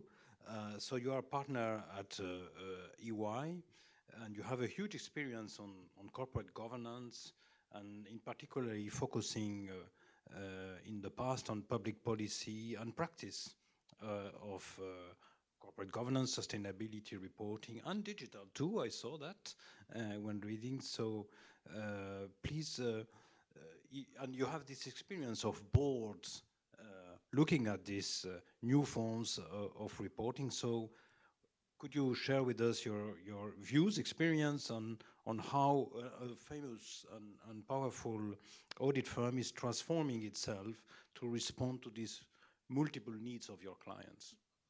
I'll try. Thanks very much, Fabrice, for that warm welcome. And it's great to be third on this panel after hearing 2 speakers say there's a brilliant future for the assurance profession. And I've chosen my words very carefully there. I wanted to talk about the assurance profession today, and that isn't accountants, it isn't financial statement auditors, it's a much broader ecosystem of providers, of which we're proud to be one, and I'll come back to that in my remarks in a minute. I'm going to talk about 3 things. What I'm going to talk about is the growing trend of mandated assurance, independence, certification, checking, whatever you want to call it, in the EU and particularly in this commission. I'm going to talk a little bit about the challenges that we're seeing with some of those requirements and use some examples, and I'll probably refer to the DSA Probat, and then some possible solutions or ideas that the next commission might take forward. Now, it's interesting to me that we're sat here in 2024 talking about the future of assurance, and something that Patrick said in the previous panel made me ask myself a question about whether that was discussed around the time of the audit reform. And I seem to remember, and maybe Alan can keep me honest here, that our opportunity wasn't really taken up during the Barnier reforms. We had a sort of narrative which said, why did banks fall over a few months after getting a clean audit opinion? Well, the reason that happened was because auditors weren't independent, and the reason that they're not independent was there weren't enough of them. Or there wasn't enough choice. And that seemed to be the narrative that then drove the reform that happened. So I won't repeat the first panel, but that was the sort of history in my mind. And you could be forgiven for thinking that the future wasn't then discussed until this commission, but a colleague in preparing me for this session reminded me that actually the future of assurance in Europe was born in 2014. And for those that remember back then, there was something called the Non-Financial Reporting Directive that has now become the CSRD. And in that, there was a member state option that said you could have independent assurance on the reporting there. And some member states, and I think I'm right in saying France took it up, maybe Spain. I think there was at least one other that I've forgotten. So in fact, the future of assurance was born 10 years ago. And so CSRD, NFRD, 2 examples. And I'm just going to give you a list of the proliferation that's happened since then. So we've heard about DSA, we've heard about CSRD. But the Commission has introduced some form of independent checking in the following, and these are just the ones that I'm aware of, there's probably more. So to support sustainability objectives, European Green Bond Standards, the taxonomy, the EU Green Claims Directive, the CS3D. Then to support the digital strategy, we have Digital Markets Act, Digital Services Act, AI Act, Cyber Resilience Act, Data Act, Digital Operations Resilience Act. I could go on, but the point is that there are lots of requirements now, which is great for the assurance profession. And this is all to support, as Prabat was saying, the increasing complexity of the world that we find ourselves in, some very serious transitions that we have to go through that quite understandably regulators and policymakers want to make sure that business and other regulated entities are actually doing this, doing what they say they're doing. And in that, there is clearly a role for independent assurance, and that's a great position to be in. But what happens, what would be my challenge to policymakers when they think about, well, shall we get someone to check the compliance by an entity? It's about considering whether in regulating a new area, you need to kind of start with a blank sheet of paper, or whether you can go back to basic principles and say, have we been here before? Is there some thinking on independent assurance that's already been done? And maybe I can use Digital Services Act as an example. So EY, and Prabat knows this because we've been in discussions with him and his team for a while now. EY, along with 5 of the other large audit networks, spoke with him and his team and raised a couple of questions on the way that the audit was set out in the legislation. I'll just give you some examples. One of the things we said was that DSA auditors should be consistent in their approach. So they should use recognized standards to ensure that there was consistent audit performance across different platforms and search engines.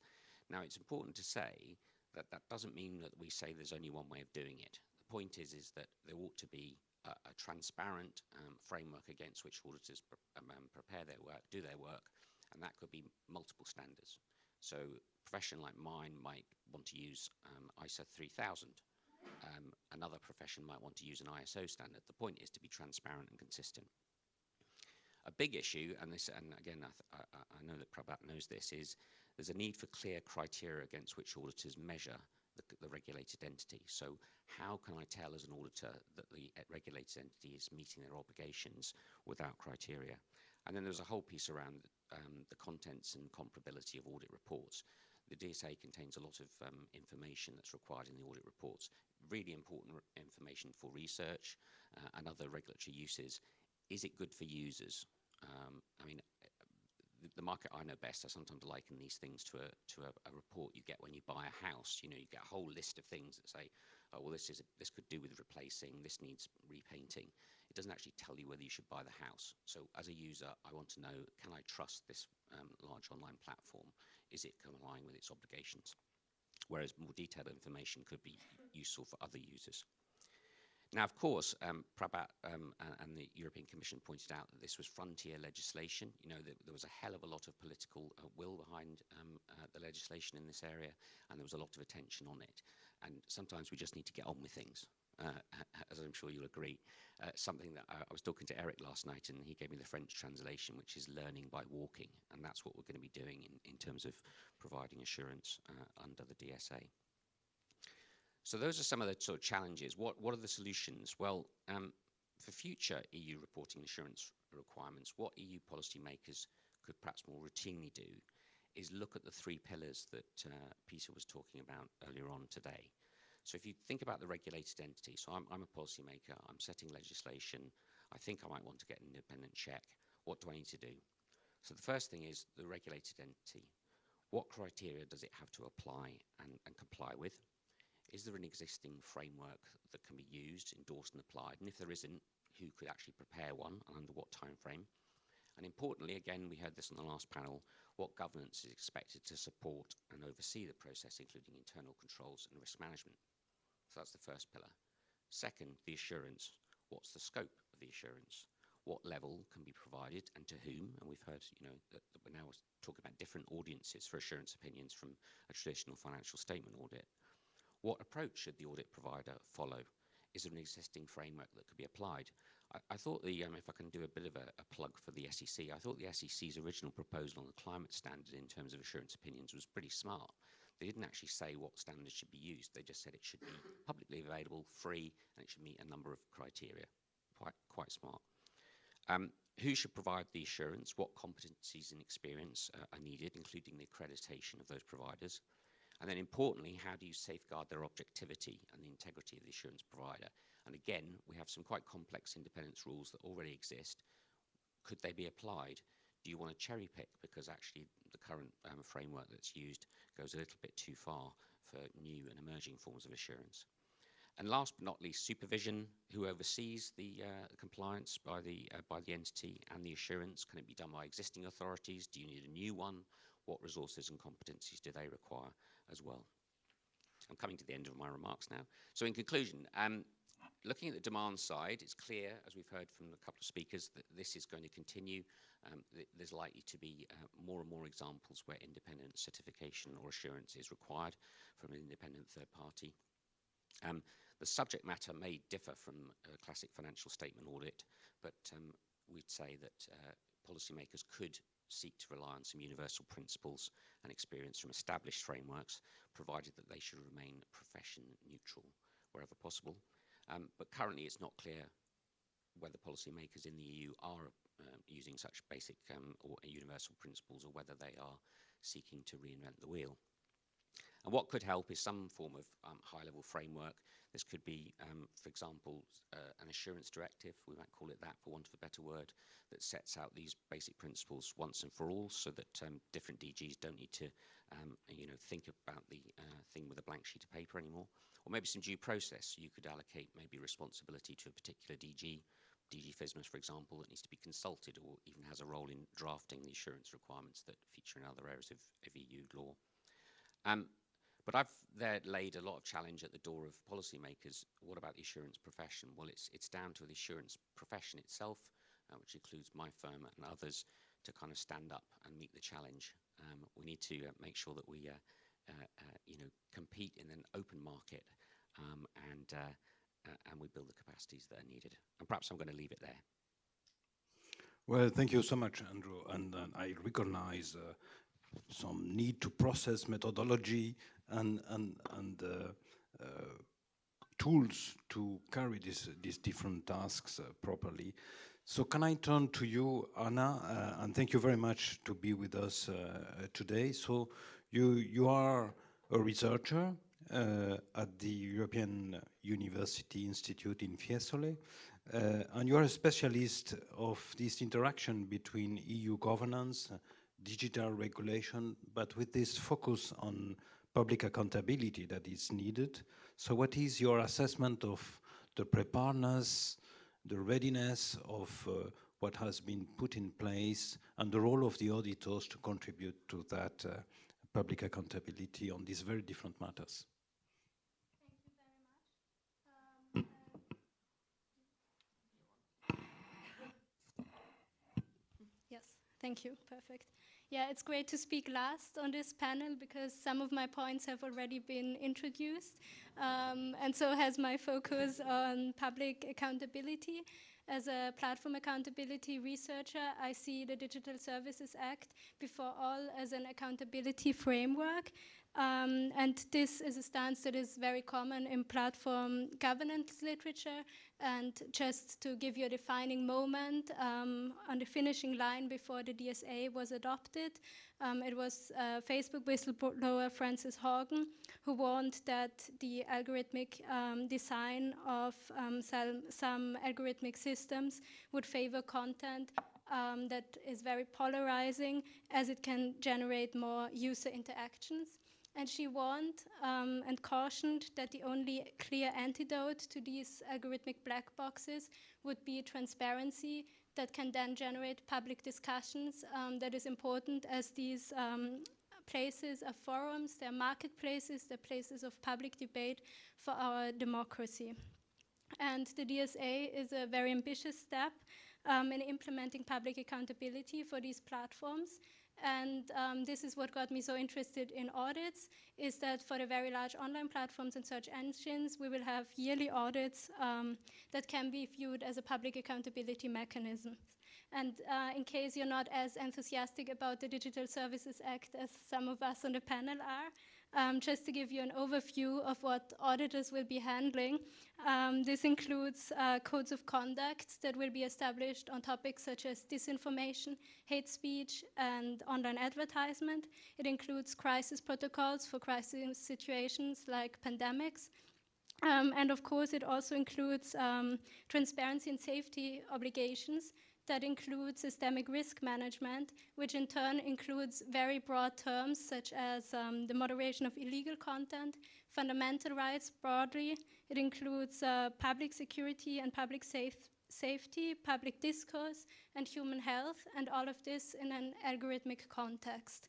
So while the exact extent is still under discussion, for example, there's currently a scholarly discussion if the environment would be included as part of the fundamental rights assessment, but it is already very clear that platforms and in turn auditors will need to assess not just the security of these systems, but that their mandate includes democratic and constitutional concerns, and this is what makes DSA audits a public accountability mechanism, and what in turn expands audits to a new domain. And it's interesting to look at this also as a front runner for other algorithmic systems that are supposed to come in the context of AI. And what we see in the DSA is that the Commission gives a very strong position to auditors. They will be able to access IT systems, testing environments, staff and premises, personal data, and this will be a strong foundation for audits. And the audit opinion, and this goes back to what we heard in the first panel, can generate a sort of feedback loop that incentivizes continuous improvement. So in the DSA, as for sustainability audits, the idea is to start a journey of moving towards more sustainable platforms, and sustainability in this case meaning sustainable for our democratic systems. And this brings me to the technical points.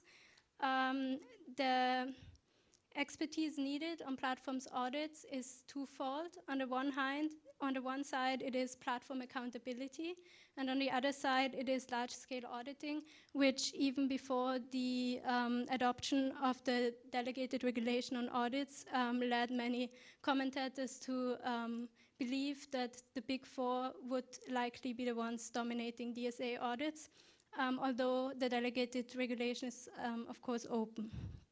And then we've already heard in terms of auditing criteria and standards, there is a lot of room for debate here. So the Commission chose to allow flexibility to auditors who will be able to define auditing standards, which then in turn creates challenges. So this choice is made because of the very specific nature of certain platforms. So for example, Wikipedia has a community-oriented model that differs vastly from X, as we've heard, that is at the moment a one-man show.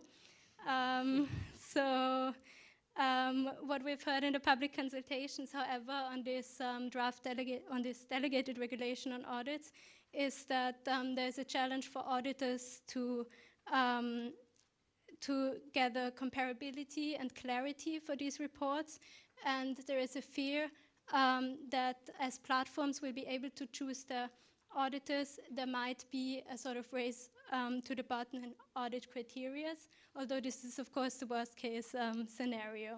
So, and going forward, the Commission will be able to promote standards. This is something that is included in the DSA, And here again, there will be a challenge to keep reflecting the unique nature of services on the one hand, and on the other hand, to install strong standards that are not simply continuity of platforms benchmarks that maybe make their way into auditing standards and later into commission fostered voluntary standards. And finally, on the technical aspects, a word on methods. So it is foreseen that there will be substantive analytical procedures and analysis of internal controls. But I believe that for the large algorithmic platforms, tests of algorithmic systems will of course be key because they are the central issue of platform accountability. And in the case of sampling of information, the DSA thankfully includes a provision on personalization. So this also offers a link to the Digital Markets Act, which again foresees that there will be audits for consumer personalization systems on core platform services. The reason for this is that the Facebook that I see will be very different from the Facebook that you see. Unless you, like me, like cats, then we share this interest, but otherwise it is very important to keep personalization as a key issue for audits. And all of this will be highlighted in the audit report. So sort of the normative choices involved, both in the auditing and in the platform design, especially when it comes to systemic risks, to the identification, weighting, and when it comes to assessing risk mitigation measures, which brings me to the final point of transparency, which is of course a concern for independent researchers and also for the broader public, for journalists that have a role to play in the platform accountability system. So the first question would be, which ways are there to keep the public in the loop in the audits of the Digital Services Act? There's no clear mechanism to include journalists or NGOs' findings, but auditors may consider information that will be published by vetted researchers, which is a special status that is awarded under the DSA. And on the other hand, auditors will play a key role in acting as a guardian for the transparency reports that platforms will need to publish. There has been a provision added after the public consultations that is very important, that auditors will be able to judge if there's material error in the transparency reports that the very large providers publish. And then there is another role for the Commission, on the other hand. It is to guarantee the correct transparency for audit and audit implementation reports, which can be published in redacted form, which means that the providers may exclude information out of concerns for security, for harms to the public, to recipients. But this is to be justified to the Commission, and this will be an important role for the Commission to ensure that these transparency reports adequately balance transparency and secrecy interests to enable transparency and also independent review by actors beyond auditors, which will create trust for the DSA and for the auditing system. Well, thank you very much, Anna, for making so clear that the public good role and public accountability or contribution to public accountability role of auditors is expanding to really new things.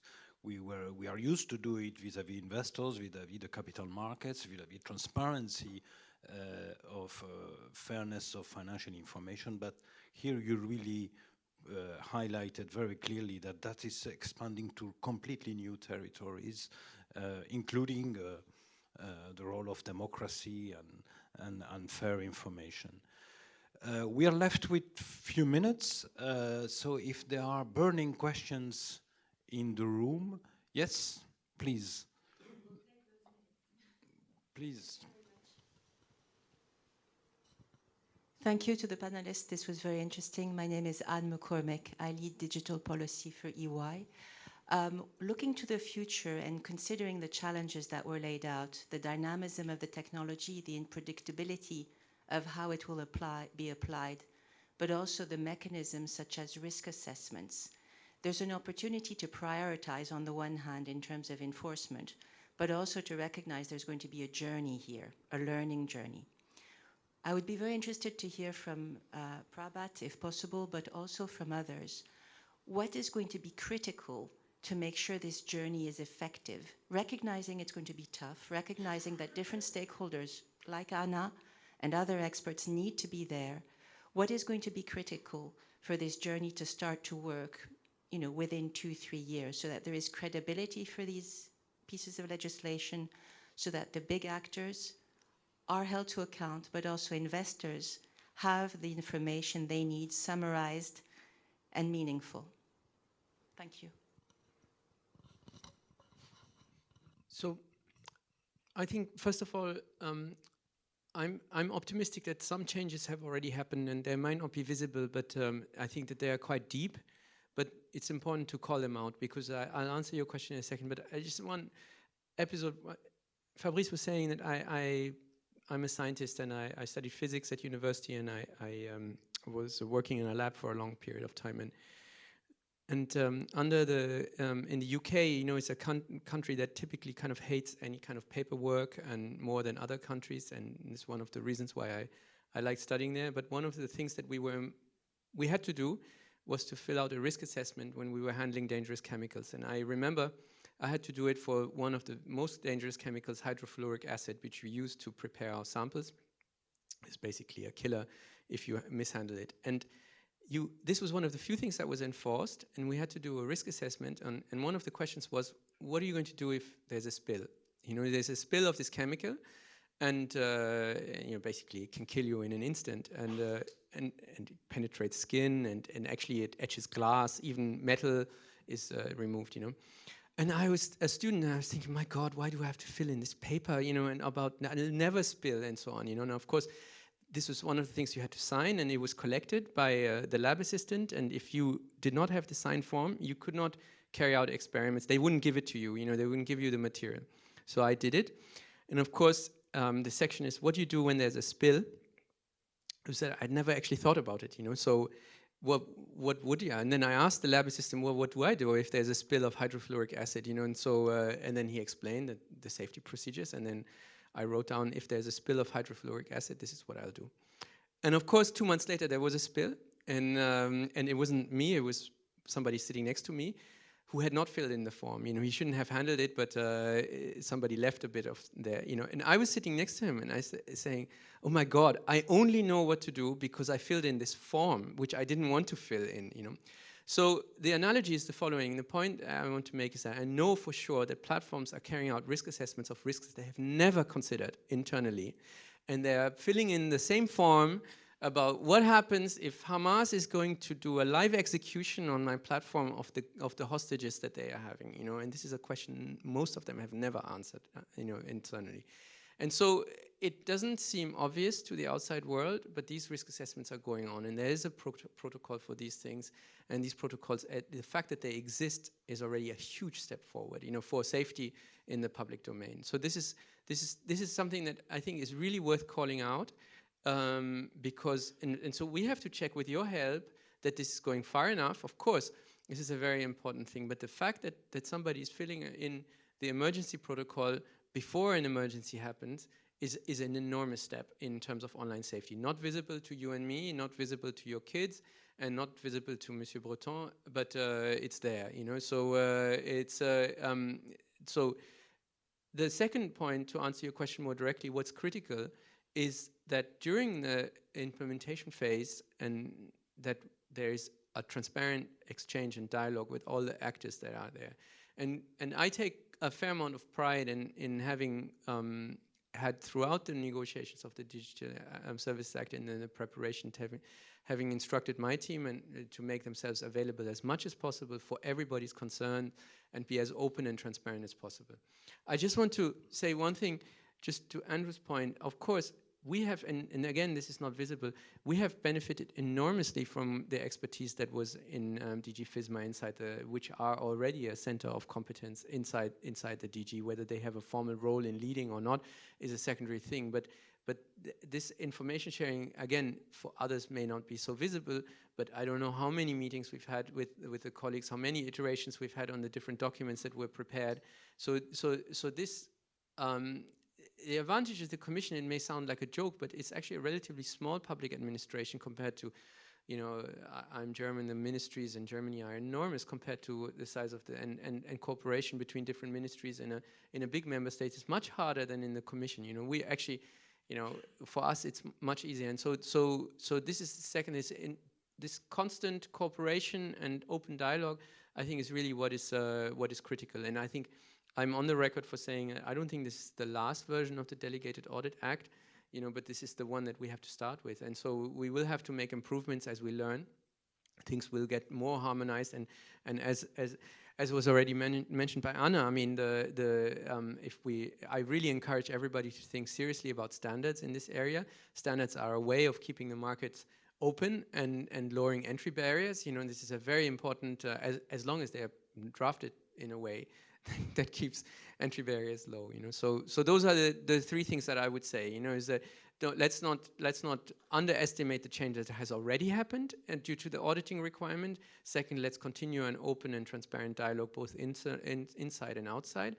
And third, let's be open to the changes where those changes are necessary, particularly in the context of more greater standardization as we learn.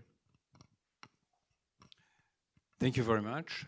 I'm afraid we are coming to a close of this panel, and I would like really to thank you, the panelists, for so clearly showing that evolution, expansion of the audit demand in new territories. And as you said, maybe in a decade, we will discover that it was this third-party assessment, independent assessment, will be needed in many other areas. So it's a completely different world that we will see. 2024 will be a key year because it's the first year of implementation of these two new areas. So it's a challenge, and the auditors will have a key role to play. And just a thought when listening to you.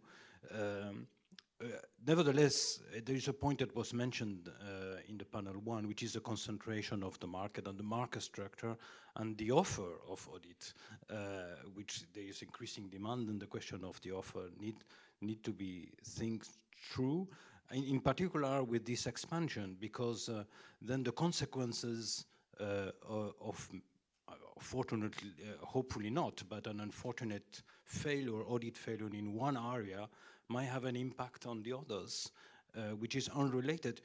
Perhaps you could do perfectly your work of implementing the DSA, enforcing it, but unexpectedly, because there is another problem in another area, you might lose an auditor of quality and therefore damage all of your work. So the sort of butterfly effect, as in the chaos theory, might happen. So I think we cannot escape thinking about diversifying that market, making it competitive in terms of quality, whatever the area is audited.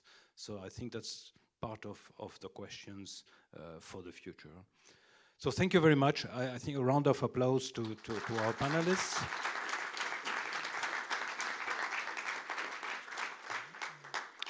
And I think now I give you the floor, Alain, and thank you very much for joining us. You know this sector very well, and we really look forward to your remarks. Thank you very much, Fabrice. I used to know this sector very well. I hope I still know it well enough to say something sensible. First of all, let me start by apologizing on behalf of Ugo Bassi, who was due to address this event. Unfortunately, due to his workload, he just wasn't able to join us today. Ugo is currently juggling quite a lot of different trilogues, believe it or not, that are still running at this late stage of the Commission's life. Secondly, I'll just say very clearly, everything I'm going to say are purely my personal views and not necessarily the official position of the Commission. So I'll start with a question, which is the question that gave its title to the second panel: what is the future for audit? And listening to the presentations during our second panel, I think one can only conclude with one word, which is to say bright.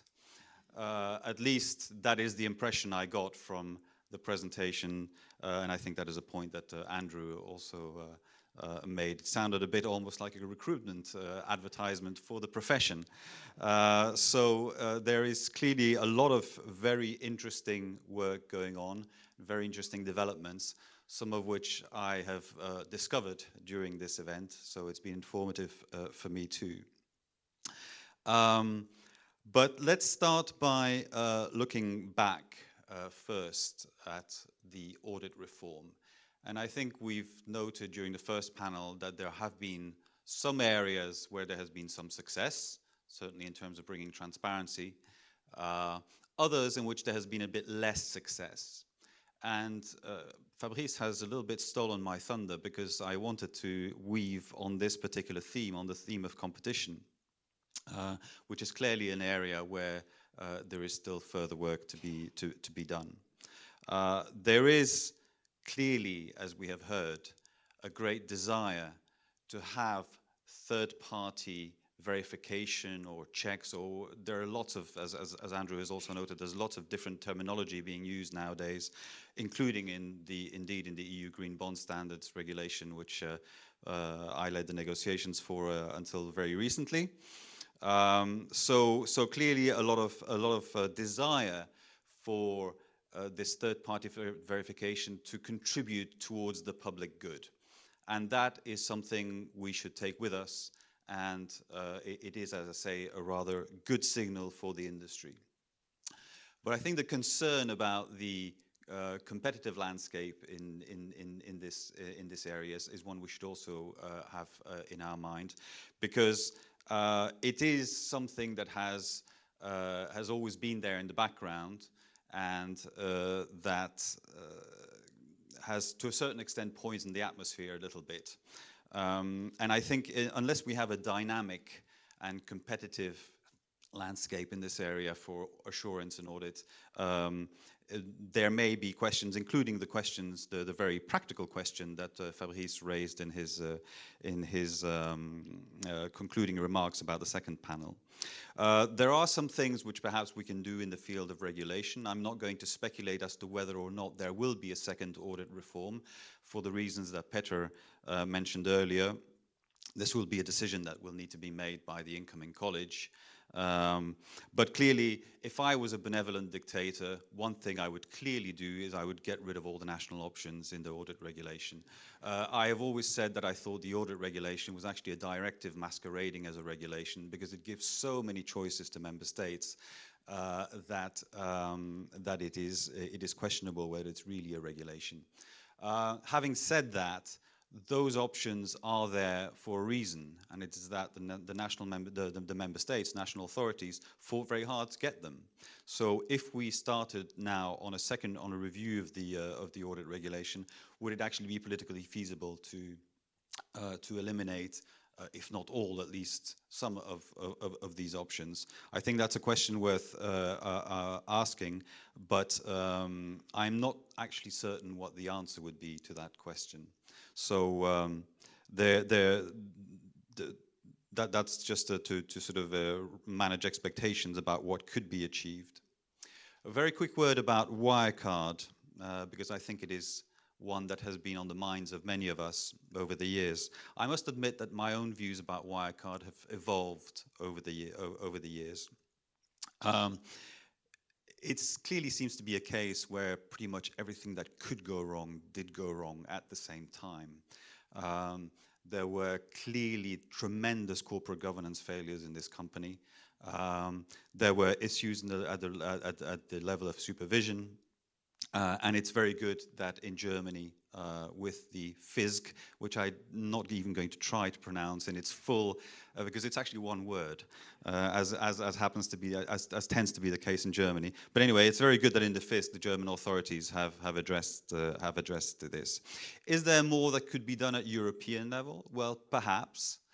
But, and I think this is something that at least one panelist mentioned, my view is increasingly that Wirecard was one of these criminal frauds that is going to be very, very difficult to get rid of entirely. Because if you regulate at the degree of intensity that would be required to capture that kind of criminal fraud, I'm afraid that the compliance costs of the regulation are probably going to be higher than the fraud you're going to be avoiding. So that needs to be kept in mind, I think, and we shouldn't go overboard. I think the point that Peter Wagner made, that corporate governance is an issue that perhaps we need to look at, is a very important one. And that also links me to my second point, which is sort of more looking forward, and I'm going to focus on sustainability and the CSRD, which is the area that I know best, and that I have to say I'm quite proud to have contributed to, even though there are now questions, of course, in the broader context of the review of reporting burdens.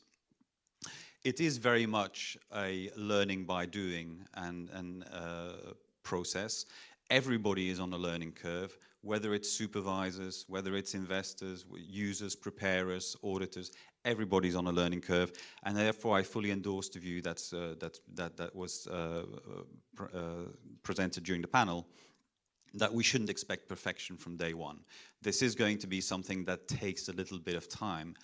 As far as auditors or assurance is concerned, we have started with limited assurance, and look, you very strongly called not to move towards reasonable assurance automatically after 3 years.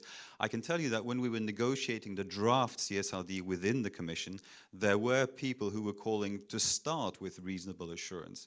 I fought against that very hard, and I won that argument, which I'm very happy I did, but just goes to show that this is something that is not a foregone conclusion. But anyway, there is clearly a big learning curve for everybody. And I think one of the big challenges here is, it's sometimes presented as a question, is CSRD going to be just a box ticking exercise or just a compliance exercise, or is it really going to do something more? And I think that is a choice that has to be made by each company that implements the CSRD. If it becomes a box-ticking exercise and a pure compliance exercise, clearly it's not going to achieve everything it should achieve. I think it is essential that sustainability is built into business strategy, that it's embedded within corporate governance, that we have proper risk management and control procedures over sustainability reporting in the same way as we have with financial reporting. One of the big challenges over the next few years, I think, is going to increase the degree of maturity of sustainability reporting to make it more comparable, even if not exactly equivalent to that of financial reporting, for which we have literally 100 years of experience. So there is clearly a lot of work, and everybody needs to contribute to that. Boards need to contribute, audit committees within boards need to contribute, management, internal audit, and of course, the auditor or assurance provider needs to play a big part of that in that too. And I'll close by closing the circle, which is to say that I think that is partly going to depend on the perception there is of the competitive dynamics within the audit and assurance sector. It's a very difficult issue, and I'm sure Fabrice would say we should just mandate joint audits across Europe. Not sure if that's going to happen. Again, that will have to be seen if there is a review of the audit legislation. But unless we have, I think, a dynamic and competitive environment for audit and assurance, these questions are still going to be with us, and so it behoves all of us, I think, to keep that in mind and to see what can we do to enhance the competitive dynamics in this sector. And I'll stop there. Thank you very much.